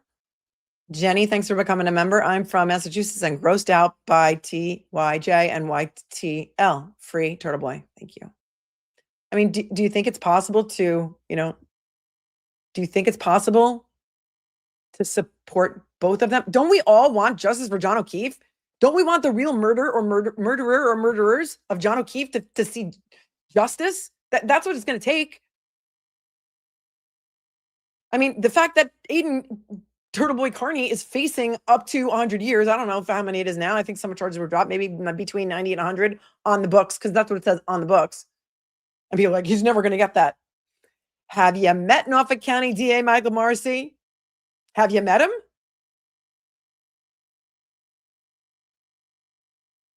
Is it impossible? The reason Aiden Carney is facing those charges is because he was covering the Karen Reed case and trying to expose the corruption. Hello? I don't have Cardi B. I don't have my Cardi B hello clip on this new system, but We have an emoji for Cardi B. Hello. I don't care if you like him or you hate him. I don't care if you hate me because I believe that he's being wrongfully persecuted. Okay. Because that's a new thing now. Now people hate me because I think he was wrongfully persecuted. Some asshole, some idiot came in before the chat even started and he's already on Block Island, but he said something like, the title of the stream is Time to Move On. And then the idiot wrote, yeah, from Turtle Boy, but it's too late, Melanie, because now we see the real you.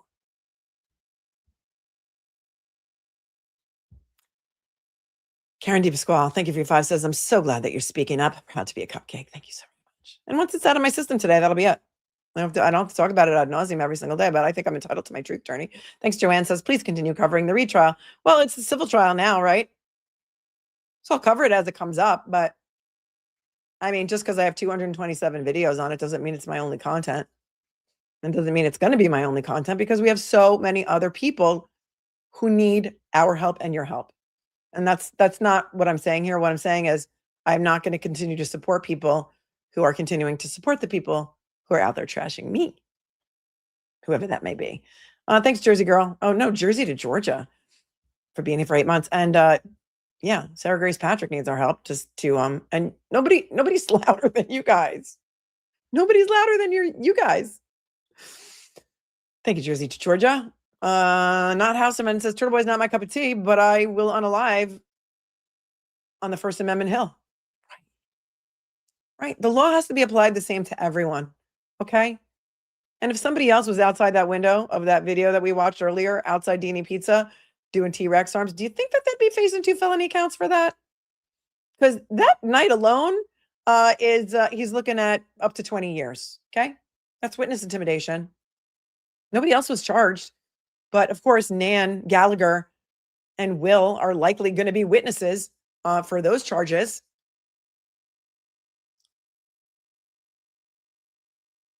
Turtle Boy is not my... so thank you very much for not a House defendant. We're here for the Constitution and for the procedure. And the law can't be... The law can't be applied unequally. Okay? I don't know how much louder I have to scream. Pastor Prime says, my life is not sin-free, so I will keep my stones, right? When somebody was talking about somebody cheating on their wife, right? Nobody ever knows what's going on in someone else's house, by the way. So you just don't know. It's so amazing to me when people pass judgment on other people. It's like, you don't know what goes on in their house. You don't know what their relationship is like with this person or that person or their child or their mother or their spouse. You don't know. Shut the F up. Like, you don't know. It's not for me to judge. Tibbins are here and says, we say we will always support you, Mel. Love the G's. Oh, I love you guys. I love you guys. Thanks for being here for 16 months. Angelia says, sometimes classy ladies need to be sassy. Love you, Melanie. Proud to be a cupcake. Thank you, Angelia Taylor. 5. Britta Mad Hatter says, man is 100% jealous of you. You're prettier, wittier, smarter, don't have to trade money for attention. You're way more likable and God knows more classy. Thank you. It's not about that. And, you know, I'm not here fishing for compliments. Of course, I will take your 5. Thank you so very much. But it's like, I don't understand the kind of person who does that. Like, why would you do that to people? To other women who believe in the same thing that you believe in. You know, like Karen Reed should be freed and there should be justice for John. Why would you come for the people on your side? I don't get it. Alice says, love the nail color. Continue to rise above. That's why we love you. Oh, thank you. This is a chrome polish. It is rose gold chrome. Thank you so very much. See the ring that I have on right there? A friend gave that to me. It says fearless. She said, this is you. You're fearless. I was like, yes. That was way before I ever had a YouTube channel. And what's so funny is that my friends, like from before my YouTube channel, like don't even really know YouTube channel. They have no idea what I do here. They're like, how's that YouTube thing? I mean, are you still doing that YouTube thing? Are you still doing that YouTube thing? How's that YouTube thing going? I'm like, yeah, it's going pretty well. Thanks, Alice. M. Oslin said, became a member. Thank you.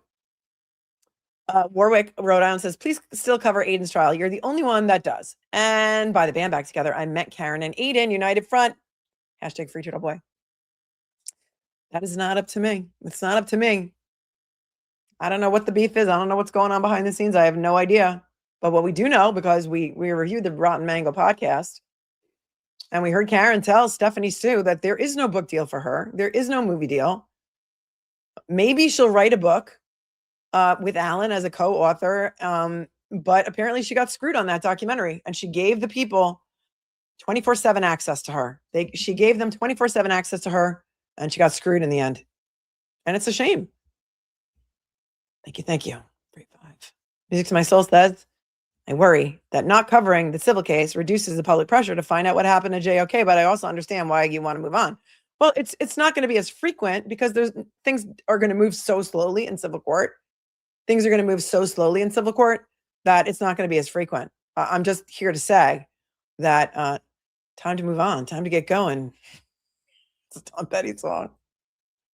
What lies ahead? I got no way of knowing. There's so many people who need to be free now. She's free. Megan, we got you. Essentially, Nancy became a member. Thank you. You're going to like it here. And Susie Q, look at this, $100. Says, I choose you every day of the week if I needed a lawyer, advocate, friend, etc. Class act. Red flags waving with that situation from the beginning. Some people see red flags. Other people see a parade, you know? Other people see a parade. That's all I can say. Susie Q, you're so generous. Thank you so much. Carol R, thanks for being here for 2 months. And Anita Sandwich. That's funny. Says, Melanie, you were so nice to me and everyone else outside of the Wilbur. Not sure what that person was talking about because you were radiant and your outfit was badass that night. Thank you. Thank you so much. I don't know. Somebody took pictures from like the front row, like looking up, which is never a good angle for anybody, quite honestly. Thank you so much. I appreciate you. I need a sandwich. And that's a great username too, because you guys are so funny. Out of F's to give, gifted another 10 memberships. Her name is really Gigi, but she's hiding. Gigi has gone into hiding now.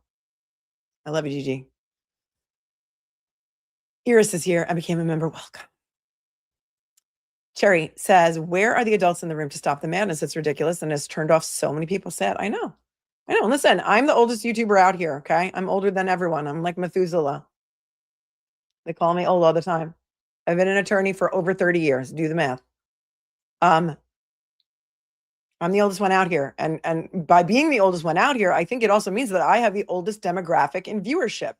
Okay. Something like, I don't know the exact statistics right now, but something like 80% of my audience is 45 and older. You guys are not playing this, you know? You're not playing this game. You don't want to play it. Thanks for your 10. Cherry and Polly. Thanks for becoming a member. Polly, I love it. Landon's Nana says, winners focus on winning, losers focus on winners. Is what it is. Thanks, love. Nini says, hi, beautiful Melanie and fellow cupcakes. I really enjoy watching your streams. Sending love from a new cupcake in Ireland. Oh, yay. We have a lot of viewers in Ireland. I love, I'm half Irish, half Italian. So a little more.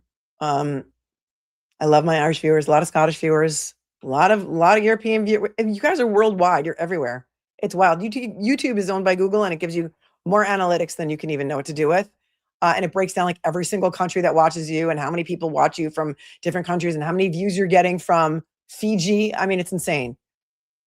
Fairy Raven is also from Ireland. If you are watching, put it in the chat where you're watching from. I'd love to know. Out of F to Give says, Melanie, can you please donate a certificate for a real hairdresser to help that dumb a-hole out? Looks like she could star in The Lion King. Do you think it's a wig? I mean, I think it might be a wig, Gigi. But no, I'm not giving any gift certificates anywhere. Love you. Thanks for your 10. But I will tell you what you guys did, because people are out there like, what did Melanie ever do? What did Melanie ever do? What money did she ever donate to Cameron? I'm a lawyer. I'm a YouTuber. It's not for me to start donating money to causes. How does that help my, lack of bias in my YouTube channel? But what I did do, and what many of you know, is that any merch that I had that had a little Free Karen Reed symbol on the front, like the Cancun on the back and the Free Karen Reed on the front, all the proceeds from any of that Free Karen Reed merch went to DoorDash gift cards to feed the team during trial number 2.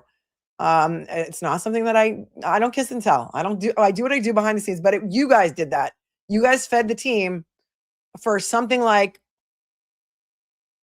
I don't know, maybe $1,500 worth of profits. It wasn't a lot. I don't make a lot of money on the merch at all. You fed the team and the interns for trial number 2. And it went straight to the person who was doing the work of getting the lunches for the team. So you guys did that. Old Line Red became a member. Welcome. So thank you to you guys for doing that. False memories apparently are a thing too. That's right, Gigi. You know, girl, I see you. Mike made you, according to him. Really? Is that true? Did he really say that? That's wild. I mean, I don't even think I've ever been on his show. Was I ever on the Young Jerks ever? I don't remember. I don't think I ever was. For baby's mommy, thanks for the 5. The other day, I clicked on a channel about Ohio, and it was the psycho you showed on Court TV. I escaped immediately. I wish I could send her a plug. You're funny. Thank you for your 5. Music to my soul. Thanks for your 20. Says the fundraiser was cringeworthy. I felt bad for Runkle because they didn't want to let him leave, and he was trying to be nice about it. I hope Karen will reconsider many of the people who she's aligning herself with now. Nobody asked me. Nobody asked me. Thanks for your 20. Yeah, and and then Runkle, I guess, had to like explain himself, which he shouldn't have to do. Listen, nobody gives more than Ian Runkle. Okay, every year he holds a fundraising stream for a children's hospital, and I think he does it for 24 hours in a row, and he raises a boatload of money.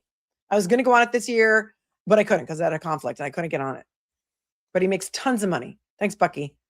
Lucky $12.50 for becoming a member, or be lucky. I guess that means. What is that nail polish color? Rose gold chrome. So it's like a powder chrome that they put over something. I don't know. See if you can get it. Yeah, it's chrome and it's I don't know. This is just the rose gold one. Thanks, be lucky for your 5. 1977 Felicia says maybe you and Jimmy could do a fun YouTube short series and call it Daily Jim. Love and support you, Melanie. I love Jimmy too. She came for Jimmy too. She came for Jimmy too. She did. She called him a pedo and said he shouldn't be alone with children or something such as like that. And goes for the boys on the regular too, on the daily, as it were. Arlene says, Melanie, I think they're being paid by the McAlberts and are loving it. I don't know. Right. Hey, it's me, Stacy says, I felt bad for Runkle and Carl Steinbeck and Mr. Reed, right? And also Andrew Myers was on there too, right? To be honest with you, I didn't watch the whole thing. I couldn't. Mo says, just got here and I'm only a minute in, and this is already the best ever. USS Queen Melanie. P.S. This one is a swamp witch, sea wench, and embarrassment to all lawyers.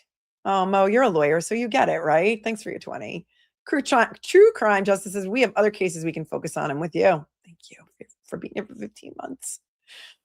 Just one. Mimi Sue says, do we get a yacht hat? So sad people try to bring others down. You're the best, Melanie. Thanks for being here for 16 months. I hope I wonder if they have a captain's hat in Spread Shop. If they do, yeah, let's get one.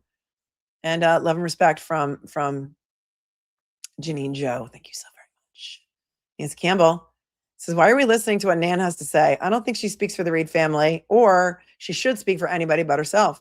Well, I'm just listening to what she says about me, and I'm not going to take it anymore. So that's why I didn't put up all the comments that she said about other people. And so if she's going to come out and trash me, I have the right to defend myself. Thank you, Kelly, for becoming a member. And Emily, who said, I just sent you something fun to read. Oh. Hang on.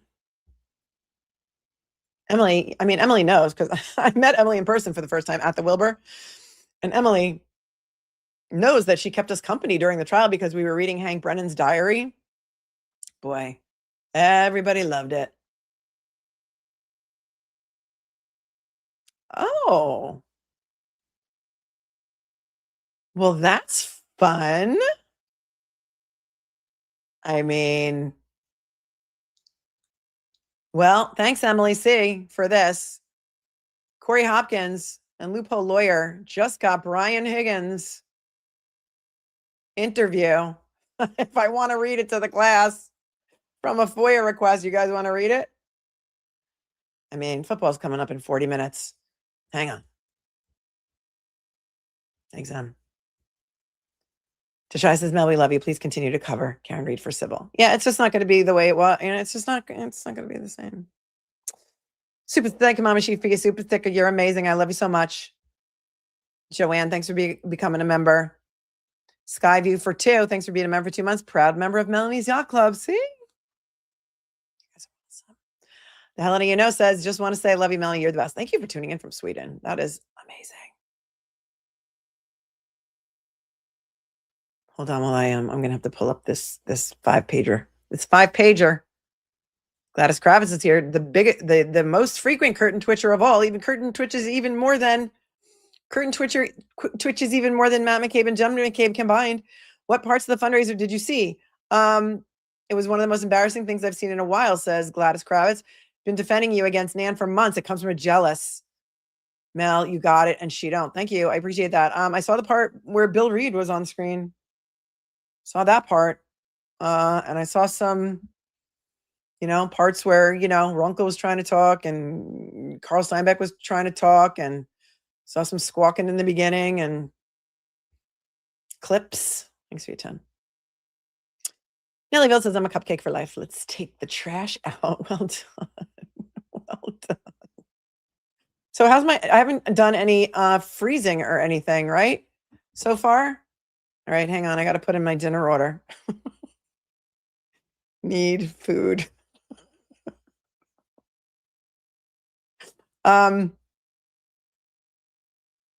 So was it Firefest 2.0? Oh my God. Oh my God. Goblin Misfit. We should do a show on Firefest one day. Yeah. I mean, everyone's taking it down. I don't know. I think Young Jerks, I think, still has it up. And you can also watch it on, I don't know, I think LTL still has it up. And I think Calling All Beings still has it up. Some people were on the screen and never said anything the whole entire time. And they were just like bobbleheading. Thanks, Nelly. Undercover Angel says, I'm not going anywhere. 13 months. You've been here. We can't go anywhere now. We can't break up now. Just the normal mom's been here for 15 months. The high road is great. Sometimes the dip is good. That's right, girl. You know it. You're just, oh, here's Cheech. Cheech has been here for 23 months. She says, I love your guts on every single one of your streams. Us Massachusetts folks support you. Yes. Thank you. Thank you very much. Cheech is awesome. Lori says, enjoy your trip. I will miss your shows this week. Well, I bring my equipment with me, so we'll see what happens. Thanks for being here for 7 months. I would like to get enough internet to be able to cover Aiden's hearing on Friday. So, we ain't got no quit. It's just whether or not the internet is going to be cooperative. Thank you, Sherry, for your super sticker. I appreciate you so much. For your 20 user nothing 12345 became a member, as did Val's last brain cell and Kazi's thesaurus. Welcome. Welcome to the Snark Tank. Tina says, Aiden needs our support. See you all on the 23rd. Yeah, that is this coming up Friday. And it is 9 a.m. It's been moved to 9 a.m. So if you guys took the afternoon off, you're going to have to change your plans because it's at 9 a.m. and it's not in Norfolk Superior anymore, right? It's in Suffolk Superior, which is, I think, maybe like downtown Boston. Is that true? So yes, that is true. Thank you, Dina. Proctorial misconduct. Crawford is going after anyone, Nan and JFK. Tell him to. I've been watching it all during the stroke recovery, and it's horribly sad. That boy needs to stop. First of all, I'm so sorry that you're recovering from a stroke, and I hope that you're on your healing journey. I hope you're on your healing journey because you need all of our prayers. So please put your prayers, hands together, and up in the chat for proctorial misconduct. Thank you so very much for your thoughts on your 5. Sticky Nick is here and says that Nan cannot hold a candle to you. Nan is the most unprofessional lawyer I've ever seen in my life. Her fat shaming Jess is gross. See? Thank you, Sticky Nicky. Kay Willis is here and says, I'm impatiently waiting for my Cancun hoodie. Oh, good. Did you order one? That's awesome. Last time I did some live streaming from there and you guys got to see some Dave and you got to see some Dave and Tim, and it was so good. And we had so much fun together. And it's not the greatest because, the connection's not the greatest, but we did share some moments together in Cancun. All right, let me see if I can find out where. I just downloaded this thing too because, since we're here and all, might as well look at the report of the Brian Higgins interview, right? Oh, and this came redacted like this. Came redacted. Shout out to Corey Hopkins for doing the Lord's work. Also, if you guys have watched Microdot's new video, then you know about the plowing of the driveway. And I remember last time I was on vacation in an undisclosed location down south. Oh, wait, what is going on here? I was reading the first FOIA dump that Corey Hopkins got. Yeah, we're going to read it. I got it right here. And I noticed in the police report that came from Dighton that Nicholas Barrows said that he called the town plow guy, the town supervisor or whatever, the town highway department guy to come and plow the Reed's driveway. And I was talking to Corey and I said, Corey, holy shit. Did anybody ever request any dash cam from that town supervisor's truck or any report or anything? And she said, Melanie, I'm on it, because imagine that town supervisor plowed the driveway where Karen Reed's Lexus was in Dighton. Nobody ever requested it. And Corey Hopkins, she's like, I'm on it. And she requested it. And they got right back to her. And said, yeah, we don't have dash cam on our plow truck. And we don't have any body cam. We have no cameras and we've got no report. And so that's that. Thanks, Kay. Thank you, Kay. Well, here it is, courtesy of the FOIA. This is the report dated February 11th, 2022. Let me see something here. Sometimes it doesn't allow me to highlight things because it's a PDF, but it's like a JPEG. I don't really know. Here it is, February 11th of 2022.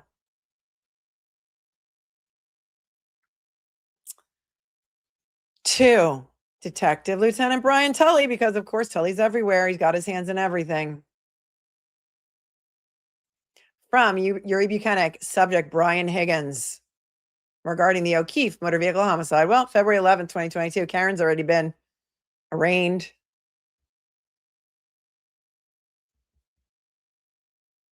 They didn't even interview Higgins until January 29th, 30 days. 2 weeks later, approximately 2 weeks later, then all of a sudden, Higgins became important. He's an ATF agent in the home at 34 Fairview. He was in Canton PD that night. There's video of it.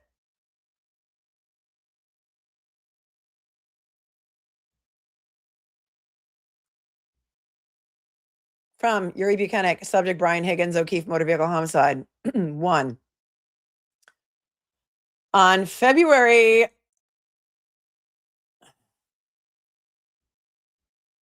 3rd, 2022, at approximately 3:45 p.m., Trooper Proctor and I traveled to blank for a pre-scheduled interview with Brian Higgins. Remember, it was out of the lawyer's office.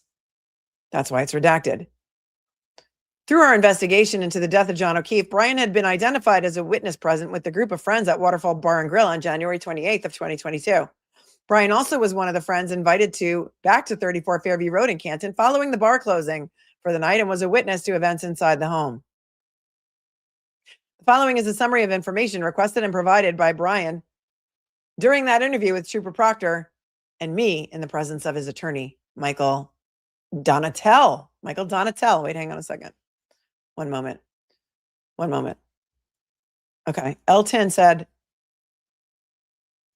hold on. They raised over $10,000. I guess it wasn't that much of a shit show. Thank you, Nick. Well, here's the thing. If you go to the Give, Send, Go page or whatever it is, it may have been up $10,000, but all of a sudden you can't see what the recent donations are. So you can't see how many people donated, and you can't see how much the people donated. And so, yeah, go on with your bad self, and that's amazing. $10,000 is great.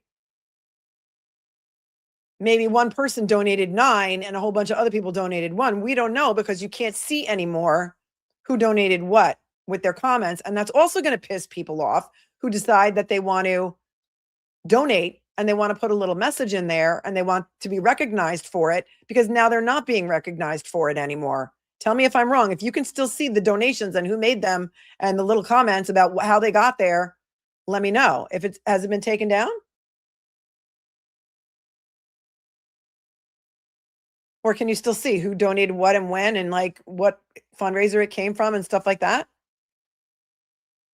Because I couldn't find it when I went to the page. I couldn't find it. I saw that it went up maybe a little over 10 grand, but you could always see before who donated and how much they donated, and they could put their little note in there and get their little acknowledgement and get their flowers. Okay. So I don't know why it's not on, but people that donate deserve to be recognized for it. Hold on a second.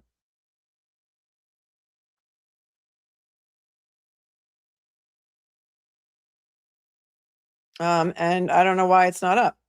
I'm not saying there's anything nefarious going on. I'm just saying that if people are donating, they should be recognized for it is all. And then Nick Rocco, if that's really you, it says, I support Nan. OMG, you must be new. Are you talking to me? Are you talking to me? Because she was on your fundraiser.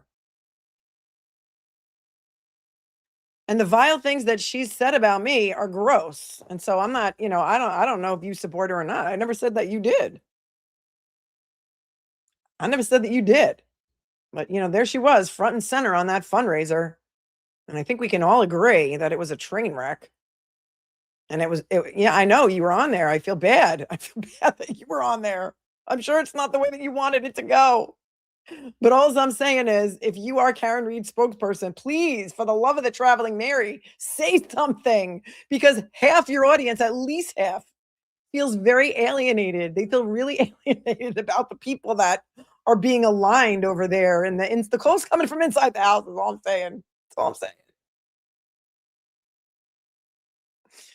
All right, let's finish this up because I don't know that I've ever seen this Brian Higgins report. I might have, because we went over every single document. 227 videos. I feel bad for Nick too. He went to eat dinner. I was hungry. I was getting hungry too. All right, moving on. That was his attorney, Michael Donatel. I wonder if Michael Donatel is going to be his attorney in the civil case. I don't think he's filed an answer yet. Brian began by saying that he met John O'Keefe and Karen at the same time, approximately 1 year ago, at either the Waterfall or the Hillside Pub.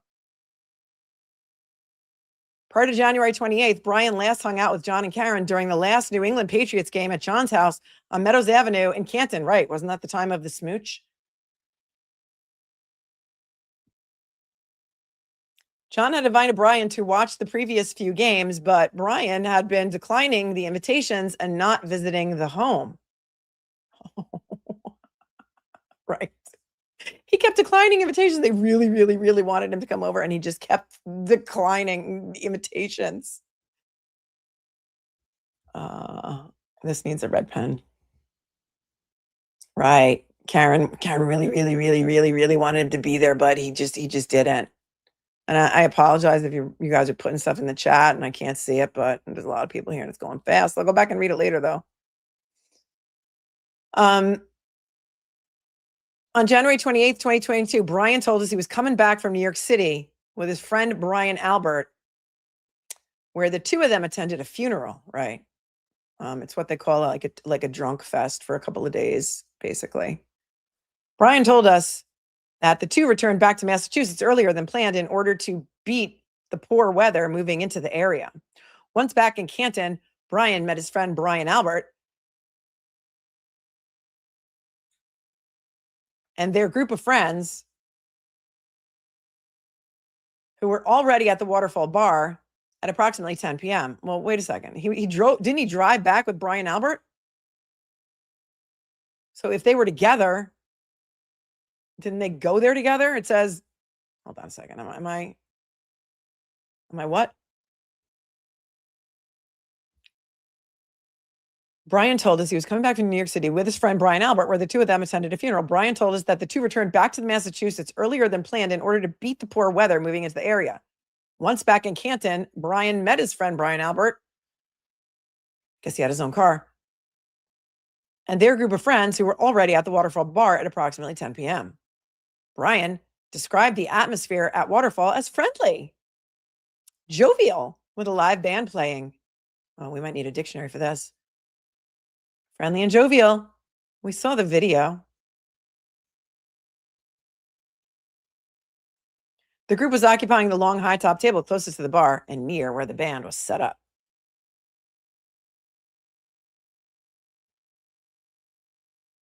Brian stated that he remembered when John and Karen walked into the bar together and Karen opened her coat and placed a glass with clear liquid in it onto the table.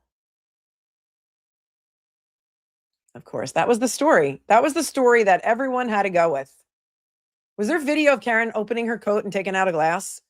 because this was in the timeline. This was in the talking points for the fam in the friends and family meeting. And it's like, okay, we all got to say that she came in with a glass. We all got to say she came in with a glass from the other bar, because I don't remember any video of that. I don't remember it. I didn't see it, but that was the talking points for the fam. They had to put it on the timeline. No, I have never met Dave Matthews, but I feel like this is my week. Thanks, Dawn.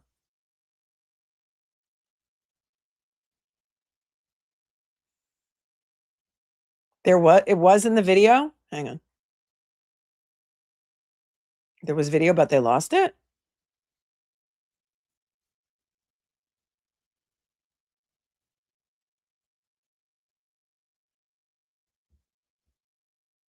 I don't remember seeing a glass either. Maybe it was the Lifetime movie. But according to Brian Higgins, Brian stated he remembered when John and Karen walked into the bar together and Karen opened her coat and placed a glass with a clear liquid in it onto the table. Brian described the drinking glass as being ribbed and consistent with the ones utilized by C.F. McCarthy's establishment across the street. Brian told us he remembered John to be wearing a rolled baseball style cap, and Karen had black knee-high boots and maybe a white shirt. Brian did not know what Karen was drinking and was not even sure if she finished her beverage. Oh. At one point after John and Karen's arrival, Brian told us that there was a round of shots being brought to the table for members of the group to have. Brian was not sure what anyone was drinking, since according to him, he keeps to himself and stays pretty quiet. Wow. Keeps to himself and stays pretty quiet. And yes, I agree. Glamasu says, Nick Rocco, I feel really bad for Jenna. The trolls were horrible. I had to leave because it was over the top. I hope things go better next time. Yeah, you guys got to get mods. Emily C says, imagine spending so much time at the bars, you can immediately discern which bar a glass came from. Exactly. Right.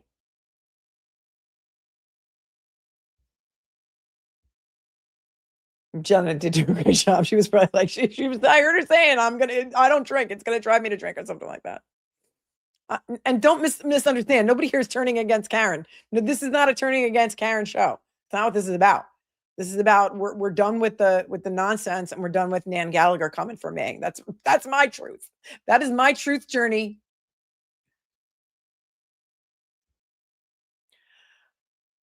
When asked about the atmosphere and people's behavior and demeanor, Brian described it as be casual with conversation taking place. Everyone was in a good mood, especially Karen and John. See, they were in a good mood. There was no fighting. Brian added that he had seen John have a few drinks in the past, but this night John was very calm and did not appear intoxicated at all. Brian added that it was a good vibe.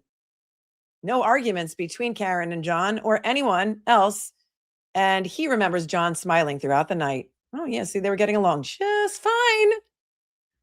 And then what about the point where Brian Higgins texted Karen, well, ... And then texted John O'Keefe later in the night, you coming here? Were those in the text messages that he gave you? No, they weren't. Those came from the feds, I think, right? Number 6, Brian went on to say that once the bar was closing, Jen McKay, Brian Albert's sister-in-law, invited everyone in their group of friends back to Brian Albert's house. At the time, Brian stated that he only knew that he himself was going back to Brian's home at 34 Fairview Road, but did not know who else was coming. Brian stated that he was driving his Jeep that evening, which is equipped with a snowplow. Brian said he was first to arrive back at 34 Fairview Road, and as a result, he cleaned out a space for Brian Albert and his wife, Nicole, to park the vehicle they were driving in their driveway. You know what's so funny about that? He cleaned out a space for them to park in the driveway. The weatherman came to trial number 2 and told us there was only enough snow to track a cat. Really? There was only enough snow to track a cat, but you had to plow out a space for them to park their vehicle? I mean, is that on the timeline? That's wild. Wild. Subsequently, Brian stated he parked his Jeep on the road along the property closest to the driveway on the left side facing Chapman Street. Nobody saw that Jeep. Why? Why is that Jeep so important? There's a lot of theories about that. At this time, there were no other vehicles in front of his Jeep. Brian stated that once inside the home located at 34 Fairview Road, he observed Brian and Nicole Albert, owners, Nicole's sister Jen and her husband Matt McCabe, as well as Brian and Nicole's children who were home at the time of everyone's arrival back from the Waterfall Bar. Prior to sending John a text message at 12:20 a.m., "Where are you?" Brian remembers Jen being on the phone with John and giving him directions to the home. Wait a second. Didn't his message to John say, "You coming here?" It didn't say, "Where are you?" Maybe Jen sent a message that says, "Where are you?" But I mean, I could be conflating my cases. It's been a long time. It's been 2 years. But didn't his message say, "You coming here?" Right? So those are not part of that. That's right, common sense investigator. You coming here? You coming here? I'm assuming that was not in the text messages that he turned over to Yuri and Proctor at this time. Right, with 3 question marks. Right. I'm not crazy, right? This is my gaslighting stream. I'm not crazy.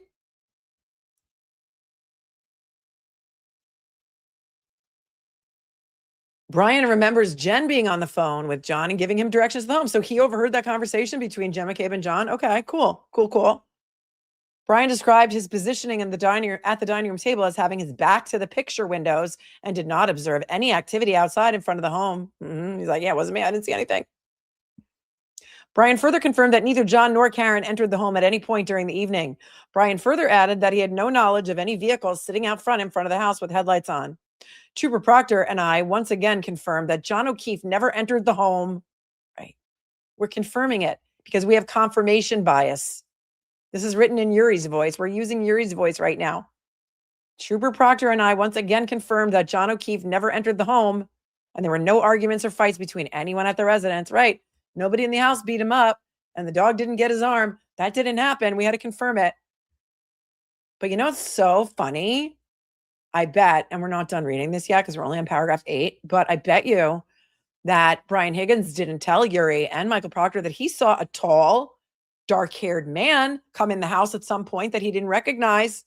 But he did say very closely here that neither John nor Karen entered the house. So the tall stranger was not John. Is it a third-party culprit that might have beat John up in the driveway and left him out there to die? Nobody ever investigated that because you know why? Higgins didn't tell them that. We directed Brian's attention to him leaving the home, to which he stated he walked to his Jeep and did not observe anything unusual or suspicious surrounding the home. Brian went on to say that the forecasted blizzard was moving into the region and that he was concerned about the plow operating properly and did not pay too much attention to the lawn area behind the snowbank. Snowbank. Notice how they don't point out what time he left. Notice how that's not here, what time he left. And you know that Ryan Nagel showed up in Ricky D'Antano's car with Heather Maxson sleeping in the back seat or lying down in the back seat sometime after 12:20, right? Between 12:20 and 12:30. They didn't see Higgins' Jeep there. Were you lying then or were you lying now? Because this is the February 11th. This is February 11th interview. And I haven't seen this before. So thanks, Corey, for getting this through FOIA. Scott McGinnis says, yes, I don't think Melanie Little has anything to do with this YouTube drama. She is simply defending herself. That's exactly what I'm doing.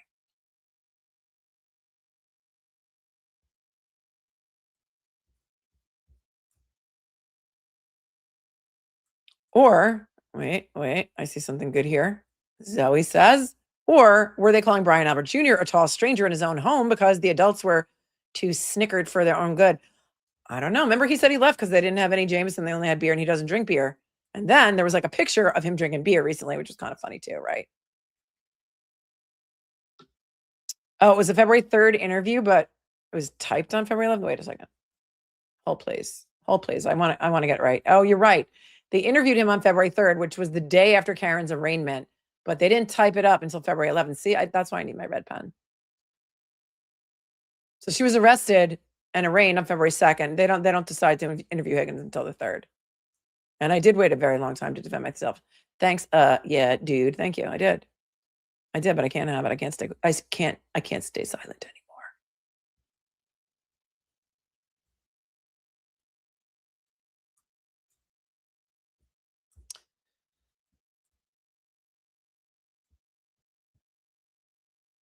The snowbank, yes. Brian became emotional while sharing with us that he wished he saw John on the ground and in the snow so that he could have provided first aid and possibly have saved his friend's life. Oh, he became emotional. Did he cry? Did Higgy Bear cry? I don't think I've ever seen this because I think I would have totally made fun of it like I'm doing now. This is the comedy gold here. It's too much.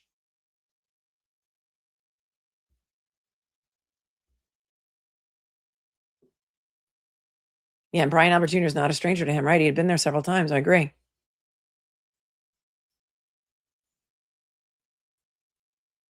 Brian confirmed that he did not.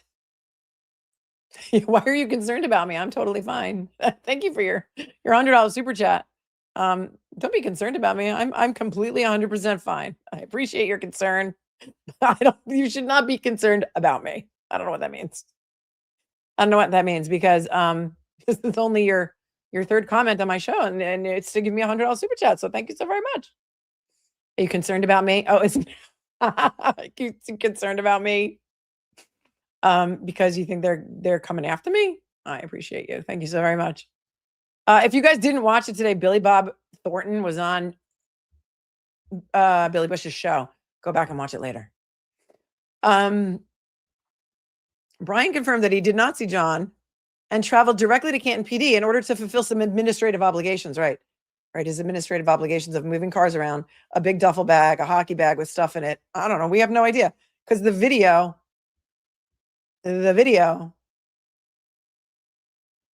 was hidden from Karen Reed's team throughout trial 1 and just magically appeared trial 2. The route of travel, Brian stated, was up Fairview towards Chapman, left on Chapman, followed by left on Washington towards Canton PD. So if John O'Keefe's body was there, he would have driven right by it, right? That's what I'm thinking. Hang on one second. I got to slow the chat down. Sorry, Scott.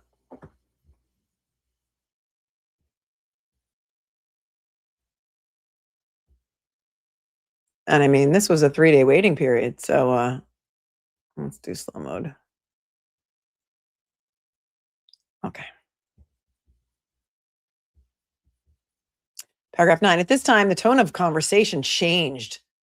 Brian stated that he wanted to disclose some information which he believed would have surfaced during our investigation, but he wanted to ensure to share with us at this time. Well, I beg to differ because they never would have investigated you and they never would have investigated Brian Higgins' phone records. And so I guess he was trying to get ahead of it. But let's see. Because the tone of the conversation changed. And all of a sudden, Brian Higgins is like, oh, no. You might think that I was having an affair with Karen Reed and you might consider me a suspect. But of course, they never, ever would have.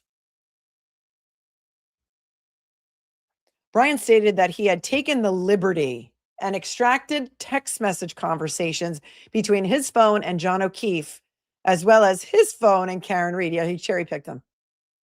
Brian further added that he would explain the reasoning behind these actions as he explains some of the events that had transpired between the three of them. Trooper Proctor has the complete digital copy of the aforementioned data from Brian's device, which he voluntarily provided to us. Wow. Wow.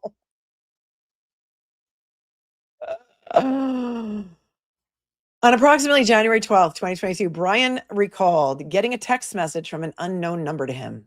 The individual contacting Brian turned out to be Karen Reed.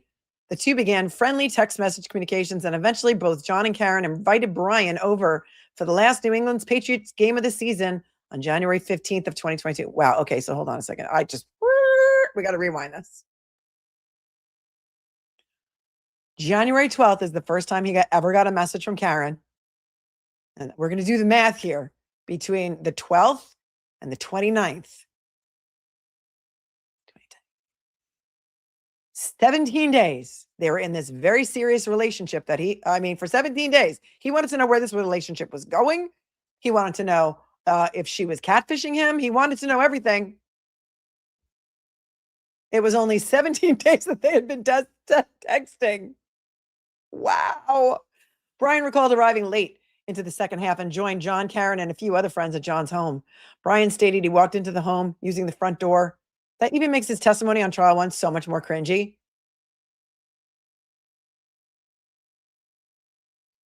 After an evening of drinking, Brian stated he was leaving the home and attempted to walk out the same way he arrived when Karen suggested that Brian leave through the downstairs garage or garage, depending on who you're listening to. The garage. According to Brian, Karen offered to show Brian the way and walk him out. While walking through the garage, Brian stated Karen had made an advance on him and surprised him with a kiss on the lips. Oh, for the love of the traveling Mary. What?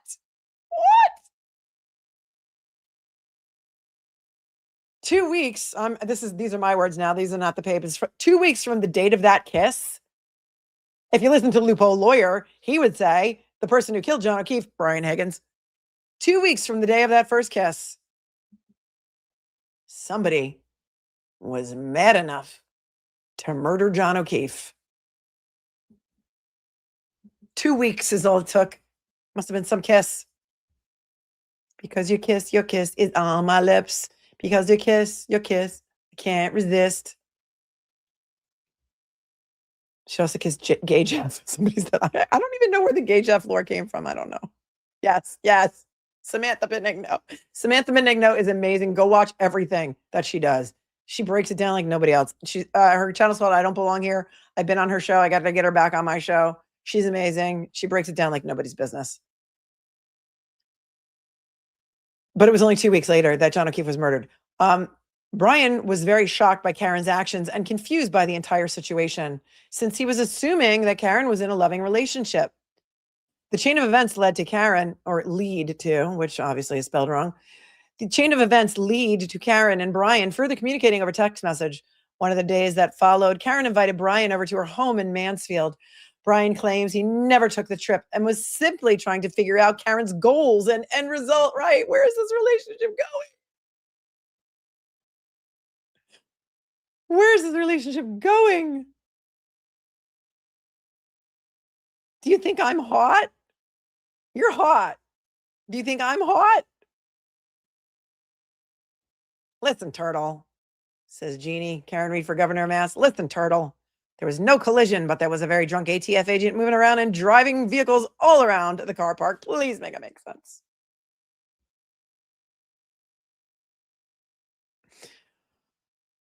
He was confused. At some point during their text exchange, Karen alluded to an event over New Year's Eve where she caught John kissing another woman in the hotel lobby bar where they stayed to celebrate New Year's Eve. Well, Marietta Sullivan. I mean, really, they did Marietta Sullivan. A kindness, I think, in the Lifetime movie. They did Carrie Roberts dirty in the casting, but I think they did Marietta Sullivan a solid, because they probably were making out in the lobby of that hotel in Aruba. But did they bang? Right. Marietta Sullivan said, "Oh, I never would have been making out with him. That's gross. He was like Uncle JJ." Thank you, Mosey. I haven't been reading the chat. Hey, chat, we're better than this. Please stop attacking Karen and Nick. We are stronger united than divided. I agree. That was what the whole point of this stream was.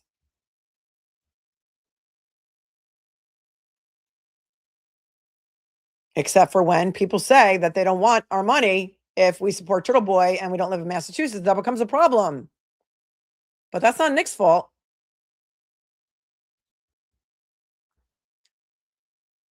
A few days later, Karen was planning a trip to Boston with a friend. Brian stated that on her way back from the city, Brian invited Karen over to his home. Uh-oh. Can we get a date on this? Could we have a little more specificity in the police report here?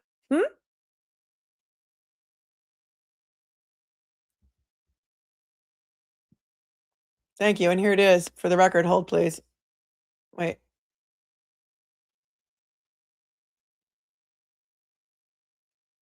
Did they bang? Hold on. You guys are funny. I want to let Nick speak for the record. Hold on. Nick is here and he's saying yes. And I don't agree with that, Melanie. I agree with you. Thank you. Can we put it to a close to it? This is Nick Rocco. He's speaking. Yes. And I don't agree with that, Melanie. I agree with you. Thank you. Thank you. Hope everybody hears you. We just, we like to we like to see things go a little bit classier is all. And I thought Mr. Reed was disrespected. And I am standing by that. I did not like that one bit. Why did they not full screen him? I don't know. I don't know. They don't think details are important in this police report, but let's finish this before we move on to the next. A few days later, Karen was planning. She went to his home in West Roxbury, West Roxbury, in order to discuss their future and get a better understanding on what exactly Karen wanted from their friendship. They texted for a week, 1 week. 1 week. And he's telling Proctor and Buchanan, were they laughing at him? I need to know. He wanted Karen to come to his house to get a better understanding of what exactly Karen wanted for their future and wanted from their friendship. Brian stated Karen came over and the two talked for a period of time, but never engaged in any intimate activity. Okay, they weren't intimate, so that puts it into that. They didn't bang, guys. They didn't bang. Anybody who says that they did, Higgins says otherwise.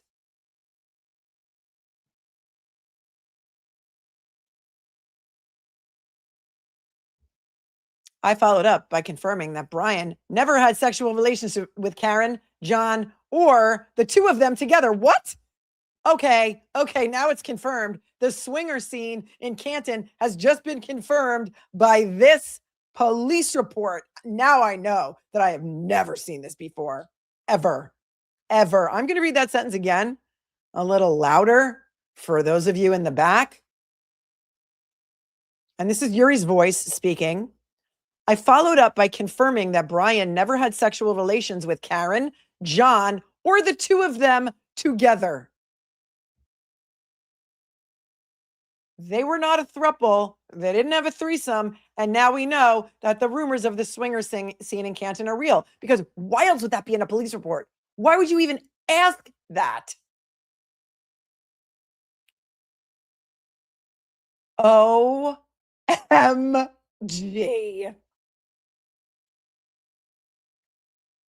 Told everyone this when she did her Rotten Mango interview. She told Stephanie, because Stephanie asked about the swinger scene, and this had been rumored for a long time. And anytime anybody talked about it in the chat, I would delete it. I'm like, I don't know anything about that.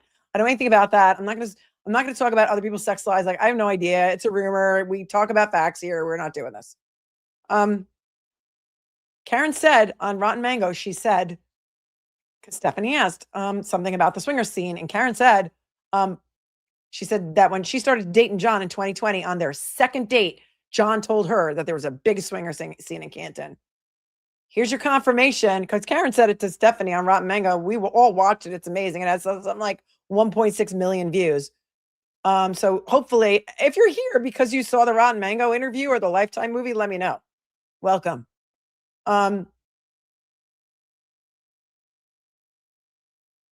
It's real. They just confirmed it in the police report because Yuri and Proctor were asking him the questions. He never had sexual relations with Karen or John, in case you were wondering about that, or the both of them together. Upside down pineapples are everywhere in Canton. Why would they even ask that? Right. Zoe says, oh, Yuri, are you swinging with your boy Proctor and you just assume everybody else is too? Are you self-snitching? Are you self-snitching? I mean, should Bruce Rivers do a self-snitching video on this? This is wild. This is wild. He's telling us everything. I know we've never seen this before.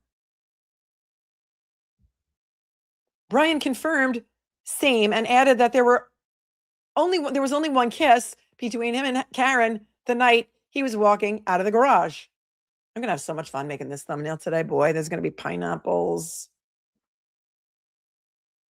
I have a really good thumbnail of Higgins. This is fantastic. Brian confirmed same added there was only that one kiss between him and Karen the night he was walking out the garage. And she probably gave him a peck on the cheek, like to say goodbye. And he took it as like a real thing because he wanted to talk about their future a few days later. But we don't know what day because it wasn't important to them. It was just important that it was confirmed by Yuri and Proctor that Brian never had sexual relations with Karen, John, or the two of them together. Yes, I think Lindsay Gattani has spoken about that too. And she also said that Julie Nagel grabbed her ass, Lindsay's ass, when she was on a cooler or something at a party. Brian further assured me that he did not have any relations with anyone else at the waterfall the night of January 28th. And to the best of his knowledge, Karen never did either. Wait a second. Relations like sexual relations? What do you mean relations? Was this whole thing at 34 Fairview that night supposed to be a swingers party? Okay. What? Brian further assured me that he did not have any relations with anyone else at the waterfall the night of January 28th. This is where punctuation is important. So does he mean that he didn't have any relations that night, the night of January 28th? Or is he saying he never had any relations at any time with anybody who was at the waterfall on July 28th? I mean, January 28th. Do you see why punctuation could be important there? So that night he didn't have relations with anybody, and either did Karen that night, or all the people that were there that night. He never had any relations. You have no idea how much I need this vacation. The swinging was such an issue that they asked all of these questions. Says pretty fly for a Wi-Fi. Is that, I mean, holy cannoli. Patches O'Houlihan says, now we have Melanie talking swinger parties. Exactly not what I expected on my bingo card for 2026. Right. Why the hell would the police, Yuri and Proctor, ask Brian Higgins if he ever swung on the swing set with John and Karen? Wow. I mean, Emily, when you said this was going to be funny, I had no idea where you were going with this. Because this was never made public. We never saw this in any of our pretrial documents. Brian went on to say that the next time he and Karen texted was when she reached out on January 29th of 2022 and stated John died at 11:54 a.m. Liar, liar, pants on fire. Well, ... I guess you forgot to cherry pick that one when you went to the FBI kiosk and your buddy Matt Kelch taught you how to use the machine to cherry pick the messages that you were going to bring in for your February 3rd interview, huh? No one's making a big enough a deal about it. It's time to move on. It's time to get going. Who's swinging in Canton? We got no way of knowing, but they're telling us everything. They are telling us everything.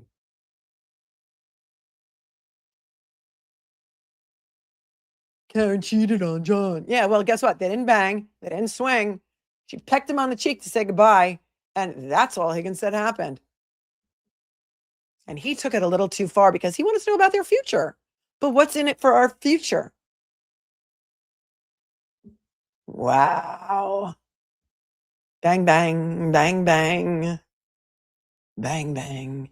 And another reason that I believe that Higgins had something to do with whatever happened to John O'Keefe that night is that when Karen Reed texted him, John's dead at 11:54 a.m. on January 29th, he never, ever responded. He never responded. If he was in love with her and he wanted a future with her, wouldn't he be so happy that he could now white knight her and come to her rescue and say, how can I help? What can I do? What can I do for you? How can I help you? And just scoop right on in there. Wouldn't he white knight her if he really, really wanted a future with her?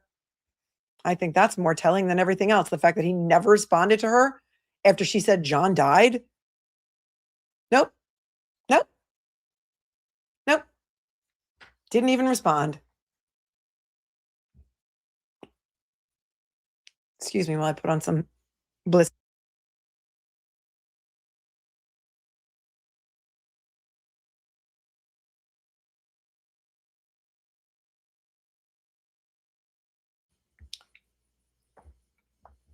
Paragraph 14. At this point, I advised Brian that it is imperative that all of the data which he is providing is accurate and not altered in any way. Another way of saying, should we trust you, bro? I further told Brian that we have both John's and Karen's devices and would be corroborating his provided data. Brian understood the magnitude of his actions and assured me that all the data is complete and accurate. Trust me, bro. Without having additional information to provide, or without you asking any intelligent questions, dates, times, places, and things are all swinging out on the playground. Trooper Proctor collected Brian's printed text message conversations with both John and Karen, which he printed from the phone extraction he performed on his device. Who printed it? This is, again, where words matter. Trooper Proctor collected Brian's printed text messages conversations with both John and Karen, which he printed from the phone extraction he performed on his device. Who?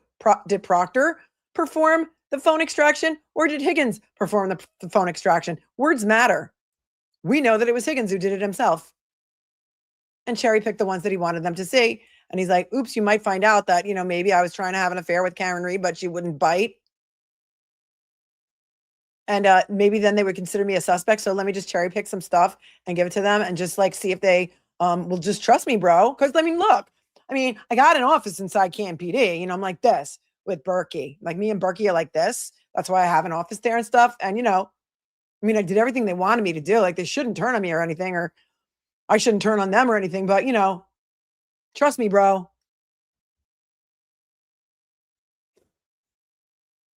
Additionally, Trooper Proctor collected the discs containing the digital phone data of the text message conversations, and we both thanked him for his cooperation, as well as his and his attorney Donatel's time prior to leaving. Wait a second.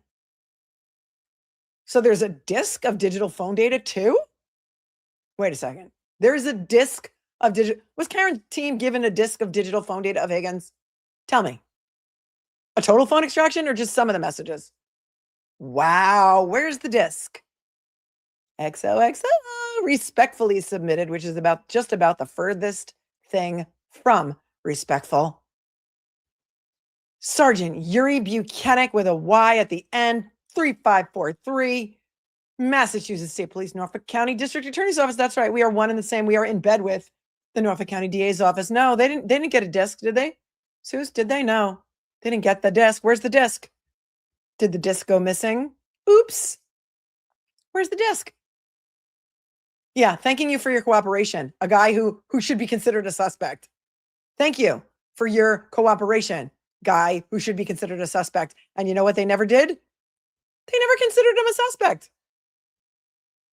Is your mind blown yet? Is your mind blown yet?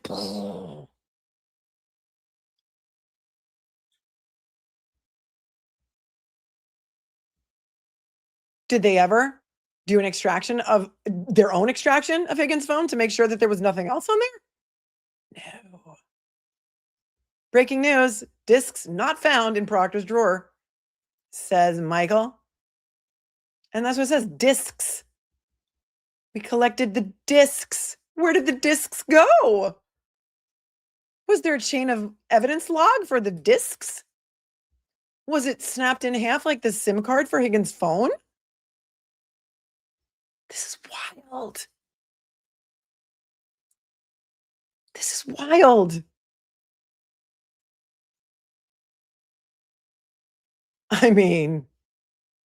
What are we doing here? What are you doing here? If this was in pretrial discovery, this interview, I believe we would have seen it. If Karen Reed's team ever got the discs, we would have heard about it before now. We would have heard about it before now. They're telling us everything, including there's a big swinger scene in Canton, because they asked him in Yuri's voice. I followed up by confirming that Brian never had sexual relations with Karen, John, or the two of them together. Okay, for the love of the swinging discs. I don't even know. I don't even know what to say. Thank you, except for thank you, Emily C. Thank you, Emily C, for showing us the Lord's work done by Corey Hopkins. FOIA request, getting the original interview of Brian Higgins done. The interview was done on February 3rd, and it was transcribed on February 11th, which is very, very quick because you know that we have read some interviews that were not transcribed for months. Months. Sultans of Swing for the playlist, right? And then some. Wow. Oh, yes. Thank you. Thank you, Bitchy Brilliance, for pointing out the guy that posted my photos on Twitter is BB Egan. Mass stadies suck. I saw his photo. My response is worth a like. Chef's kiss. I don't go on there. I people send it to me, or I just poke over there to see what's going on. I don't engage with any of those morons. That guy's a freaking moron. Oh, what's the matter, BB? Are you sad that I didn't respond to your DMs? Jackass. Out of style. Thanks for your 5 says it just might be Nan's first name. Annabelle. Not a trash can big enough for that doll. Thank you. We did that show on Annabelle. That was funny. The show on Annabelle was fun. Annabelle was that crazy doll who is in the those horror movies. We did a whole show on Annabelle. The Kiwi Crypt Keeper says, Cupcakes are united behind you, Melanie. Been a watcher and subscribed recently when finances low. Oh, you're a sweetheart. Your presence is enough. Look at you tuning in from New Zealand. Thank you so much. Laura Ambrose says, my sister died of anorexia and bulimia, so it really pisses me off when someone weight shames a young girl. Yeah, that's going back to Jennifer Coffindoffer shaming Sarah Grace Patrick. Thank you, Laura. Here she is. That girl T says, hi, Mel. Sorry, I'm late. Been waiting for this. Oh, girl, you're my biggest supporter. I didn't even know if you went by the same username over here because you did all the work for me. Thank you so much. I love you with all of my heart. Thanks for being here for 12 months. Iceman comment. Mel, as a guy and someone who's just trying to understand various trials, I truly appreciate how you make me more knowledgeable and you don't make me feel dumb. So thank you. Oh, you're not dumb. You're smart. You're smart, Fredo. I'm just kidding. I love you. You know I love The Godfather too. Desiree says, listening from beginning on 2 speeds. So glad you're speaking up on this. I'm jumping up and down, cheering for you. You never turned your back on Karen, who said she didn't want your support. You are the queen, badass bitch. Thank you. Thanks, Desiree. A couple of new members, Frodinella and Chris K. And Auntie Shari gifted 5 memberships. Thank you so much. Tazo says, I'm disappointed they allowed that video. Thank you very much for being here for 16 months. I'm not sure what we're talking about, if it's the fundraiser, if it's the... we've been talking about a lot of stuff tonight, and I thank you so much for your support. Paisley Chicken says, hour behind, and holy moly, for the record, yours is the only channel I followed and continue to follow for your legal analysis. Your channel is also clean and drama-free. This is nuts. Well, every now and then you got to pop off, right? Thank you, because a lot of you have no idea what's going on over there. You have no idea because you don't engage. 80% of you don't, as you say. Friendly Farm Girl says, hey, Melanie, can we check out Court TV about, what does that say? JRLSEY. What are you talking about, girl? Thank you, Friendly Farm Girl, for being here for 2 months. Laura says, send my love and support. Your hours of streams have gotten me through a lot, and I love you for it. What brand are your affirmations for a badass? I got the wrong ones. What brand? I have a link to the exact ones in the Amazon list that is below in the show notes. So I don't know what brand they are because they don't have a brand on them.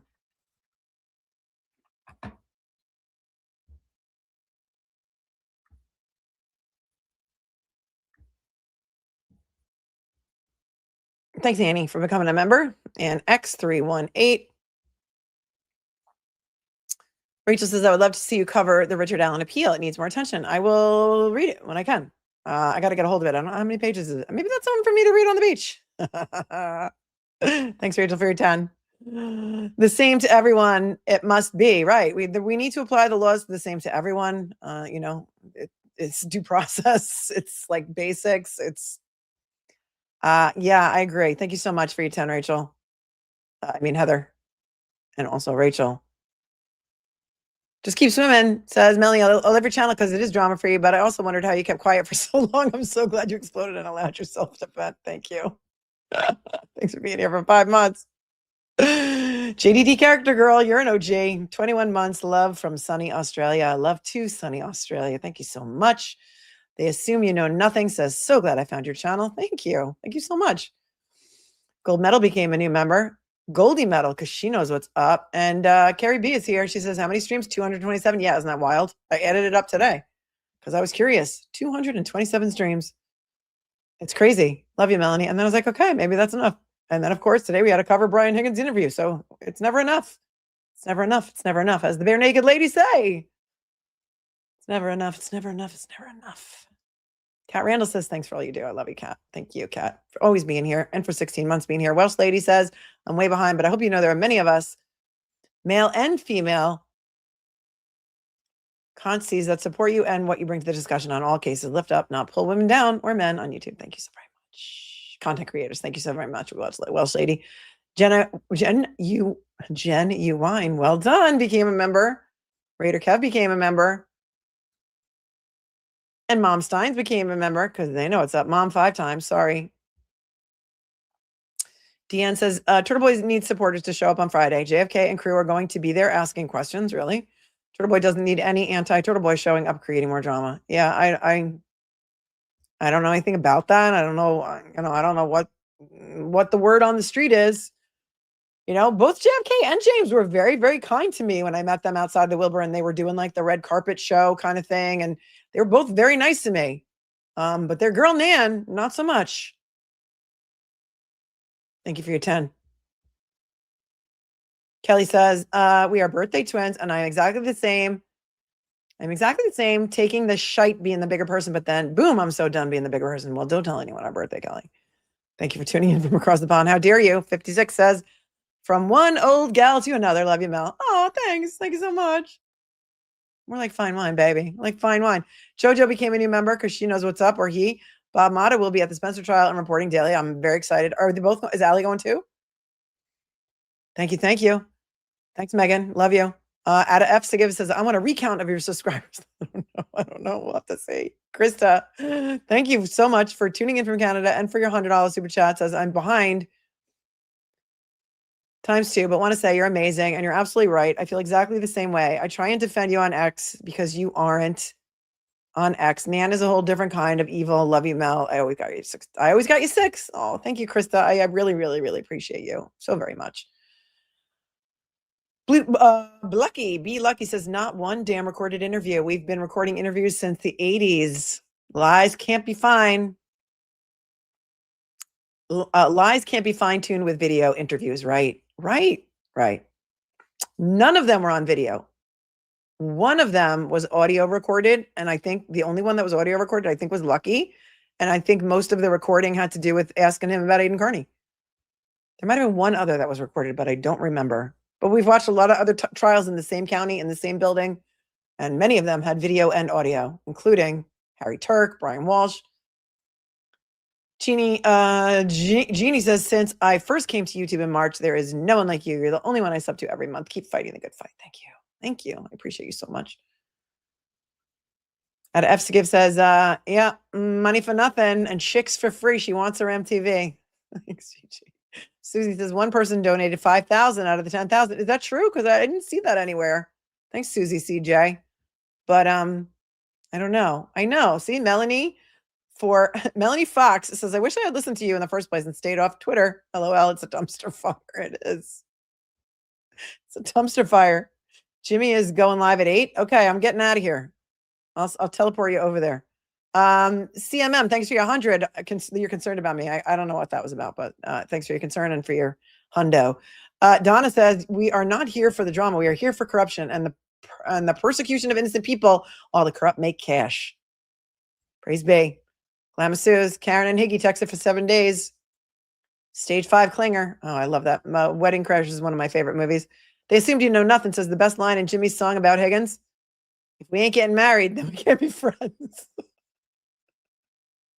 Out of F. Sagiv, thank you for your 50. Says, trying to get to Spencer.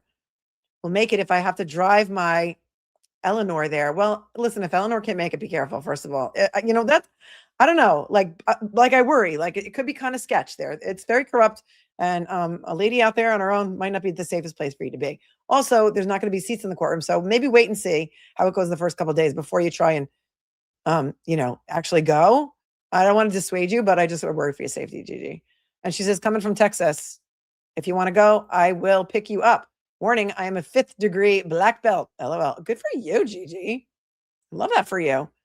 Sandy, thank you so much for your 50. Says the gum chomping, thug speak, and dress foul language and nodding off was disrespectful, but nothing compared to when Mike guessed where Carl Steinbeck had served for over 20 years and got it wrong. It was a success, though. Don't you know? So sad. Thank you so much, Sandy, for your 50. I mean, I just thought like the whole like thing about Runkle, like how many subs do you have, man? Oh, so like you used to be like a thing, but now you're not a thing anymore. You know, just because you had some sex, you know, just because you knocked some sex, you had success in the past. I don't know. It was cringe. Canton is sticky. Yuck, says Proctorial Misconduct. Thank you also, TC Junkie, for becoming a member. And the Helena you know is here. She's here from Sweden. She says petition to put Pineapple Pen on the playlist. Motion granted. Proctorial Misconduct says not to be too icky, but that harsh mass accent at a swinger party would sound like a bunch of howling cats in heat. God save the Commonwealth. Oh my God, you're so right. Lola the good dog is here and says Lola's nose can sniff out who's a class act and who's bad news. She always wags her tail for Melanie. You the best. Love you. I love you too. Ms. Jules from Florida, thank you so much for 50. I watch always, chat not so much, but this girl is on fire. Enjoy Dave. I will.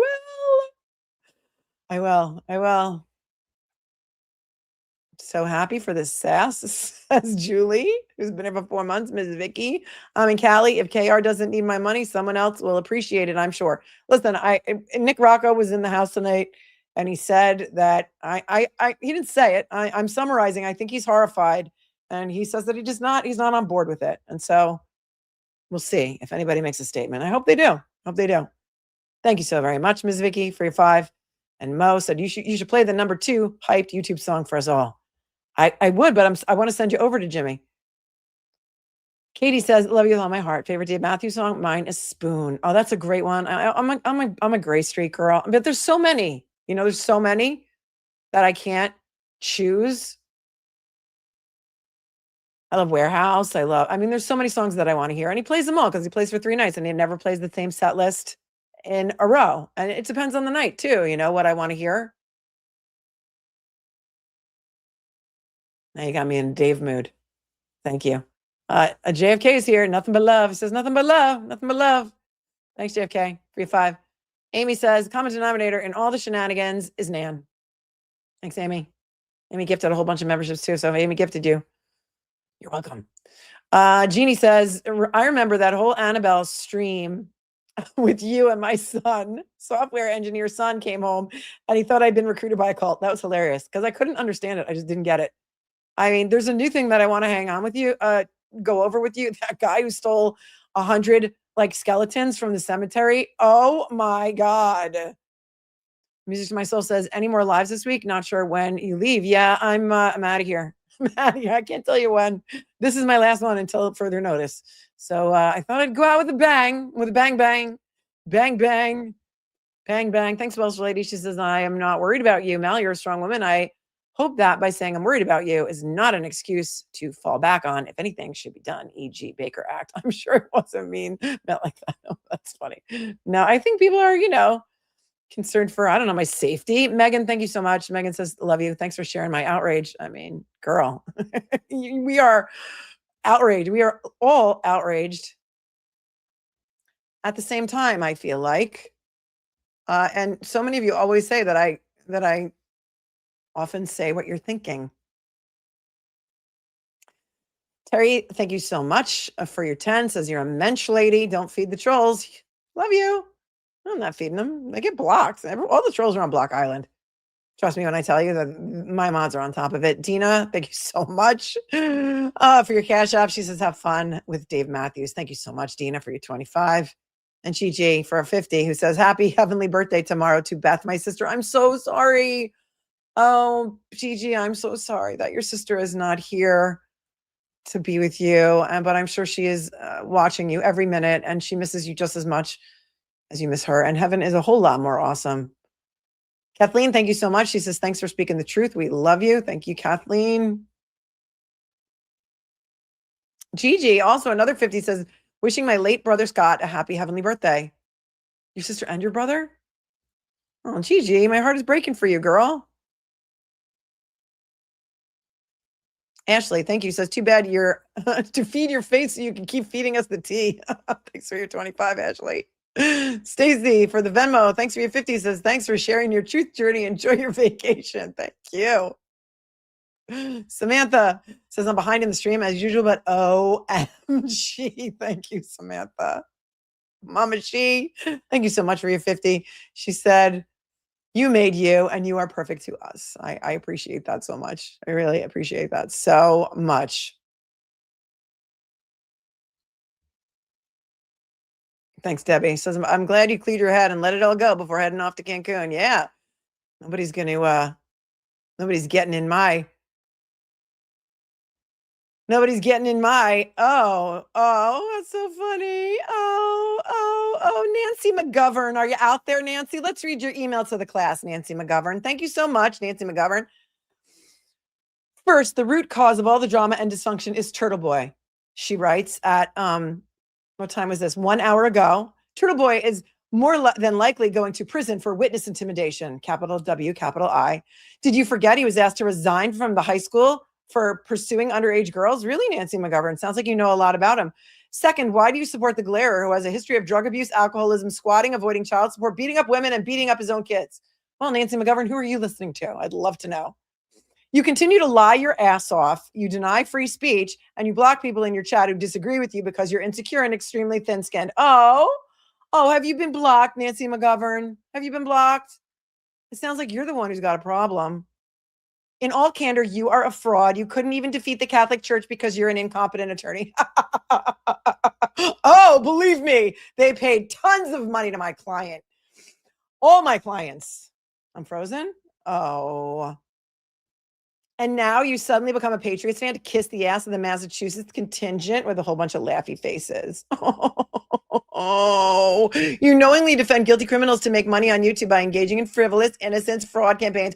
You are a fraud and your days are numbered. Okay, Nancy McGovern, number1@gmail.com. Thank you so much for writing.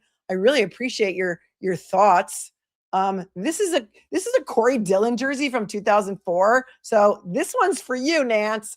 This one's for you. But seeing that you were too cheap to send a super chat to say that, good luck to you.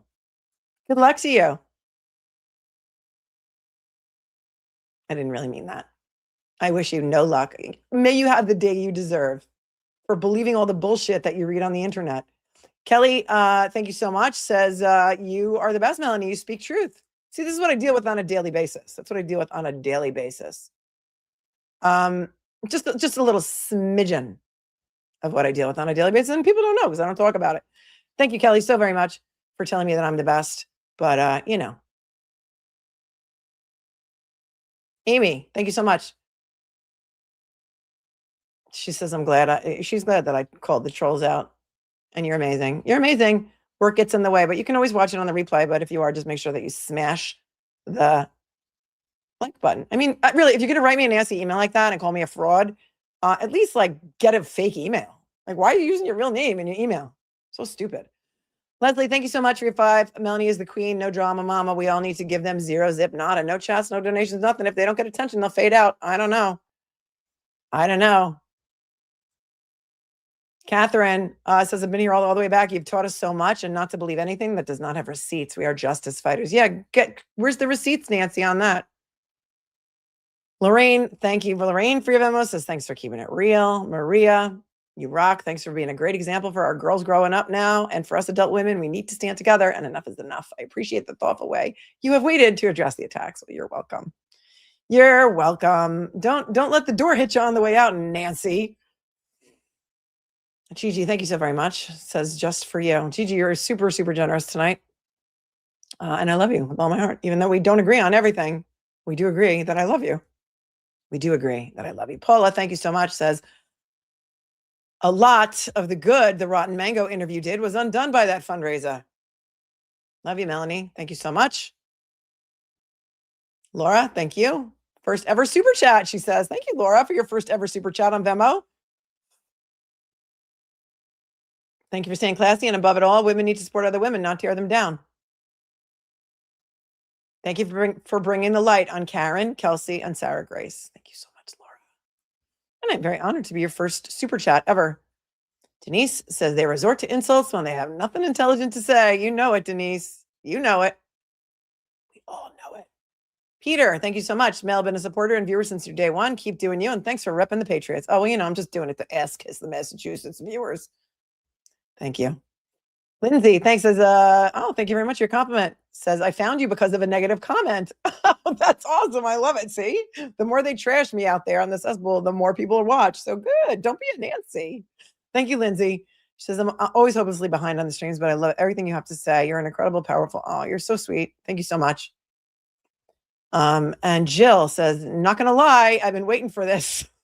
ML to come to the front. Speak your truth, friend. We're behind you 100%. Thank you so much. I love you. I love you guys with all of my heart. We had some, let's see, we had some matcha lattes in here too. I still have to pack, you guys. I haven't packed. I never pack. I throw everything in a bag like minutes before I have to go to the airport. It's crazy. It's wild. That's just the way I do it. I don't know. Thought I saw some coffee. KPT bought 10 matcha lattes. Thank you so much. Says you're the epitome of classy. That one and her minions are focusing on the winners. We can all see it. Ignore them when they say that Karen Reen's team has. Yeah, I agree with you. I can't open for some reason that stupid coffee app will not open on my phone. So yes, I hear what you're saying, and I will thank you as soon as I can get the 17-factor authentication on the buy me a coffee out of my.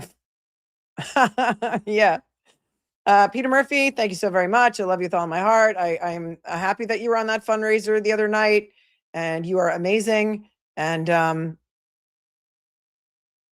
yes, I'm going to send you guys over to Auntie Deb. So thank you, Peter Murphy. You're a really, really, really good person. And if you're watching now, just rewind if you want to know anything more about what's going on. Peter Murphy was really there for me in the beginning when the trolls came for me, and it was a very dangerous situation. And Peter Murphy was like a rock for me, and I love him, and he's great. And that's all I got to say about that. You know what? Let me close some of these things that I was sharing, and maybe it will stop the freezing because I don't know what the hell's going on. Motion to say holy cannoli instead of holy moly. Granted. Mavka, thank you. Tracy, thanks for your 10. Send pictures of you on Dave Matthews' yacht. Oh, yes, I will. Oh, yes, I will. I may just take you with me, and I'll take you on like a tour of the resort. You know, and if we find any cupcakes there, we will do interviews maybe. I don't know. My cousin Vin is here and says I'm way behind, but I just have to say that this live stream kind of feels like the Godfather, mother in this case, has spoken, and I'm here for it. Good. I love it, my cousin Vin. Music to my soul. Thank you. Says travel safely and have the best time. Love you. And no, I love you more. CC Headband Cupcake. Law Nerd is here, and I love you. Thank you for becoming a member. And Mo, the lawyer, says, thank you so much. You're the greatest. Love you. Thank you, Mo, for your 10. You guys can read that for yourself. Courtney says, okay, now I'm pissed. Gas money for the yacht. LFG. Thank you. Thanks, Courtney. I'll get the yacht much up first because you guys like it. And CC says, thank you so much for all you do, Melanie. Much appreciated. Love listening. You deserve the best. Also love the jersey. Go Pats. Much love from Boston. Thank you. And Mozzie, thank you so much for tuning in from down under. I heard that Jimmy's going live. Is that true? Because I will send you right over there. Do you think I won't? I will. Because, you know, he's out there defending me. He was defending me this morning, which is the reason that I'm doing this stream tonight. Also, to remind you, Auntie Deb, I guess you do not have the your redirection set up. So everyone go over to Auntie Deb. I can't send you there. Oh, wait. Yes, I can. Wait, is this coming up? Yes, it's coming up. Or he's already live. I don't know. Baker was defending me too. Good. I love Baker too. This is scheduled for 8 p.m. Today is the 19th, right? So I'm going to teleport you over there. All you have to do is buckle your seatbelts because you guys are the best. I want to go watch some football. And also I got to pack. And also thank you to Baker, who was sticking up for me too, apparently. You guys are awesome. Here's what I gotta say. I did read your super chat, Laura. I'm sorry, I got to it late. So I hope you saw it. She said, I sent a super chat about my sister having died from anorexia and bulimia because of what Jennifer Coffendorfer said about Sarah, but it wasn't read. No. I did read it. I just was way, way, way behind. So I hope you sent this to me 45 minutes ago. I hope you were here for it because I did read it. Sarah, thank you very much via Venmo. Enjoy Dave Matthews. Never seen him, but anything like going to a Dead show. Awesome. Yeah, this is a good reset. Music feeds the soul. And this is very, very, very much needed. And if you know, you know. And KPT, 10 matcha lattes. Ignore them when they say Karen Reed's team has an issue with you. They're liars. Thank you. I love you with all my heart too. If you guys want to come with me, tell me in the comments that you want to come with me to Cancun and we'll make it happen. All right. I just want to make sure I didn't forget anyone here. Let's see. Jojo, thank you so much. Says I love you. She's been here for 6 months. And Mozzie, the Australian. Thank you for your super sticker. You guys are amazing. Thank you so much. Stay cool, stay kind, stay classy. Try and stay above it if you can. Every now and then you got to blow. Every now and then you got to blow. It's like you got to pull the ripcord and you got to let it rip. And that's what we do. That's what we did. And we're, that's what it is. All right. I'm going to buckle your seatbelts. I'll send you over to Jimmy, Auntie Deb. I'm sure he's going to have a lot to say after seeing me freak out. And I'm sure they'll clip it and put it all over everywhere. I love you guys so much. Stay cool, stay kind, stay classy, stay safe. And please smash like on your way out. Share the stream out. Do whatever you want. Do good things. Do good things. Be nice to each other. Women lifting up other women is always something very much appreciated. Okay, guys. Peace out. Thanks to the moderators doing the Lord's work. I'm sure it was not easy tonight at all. Peace out, you guys. I love you so much. Bye.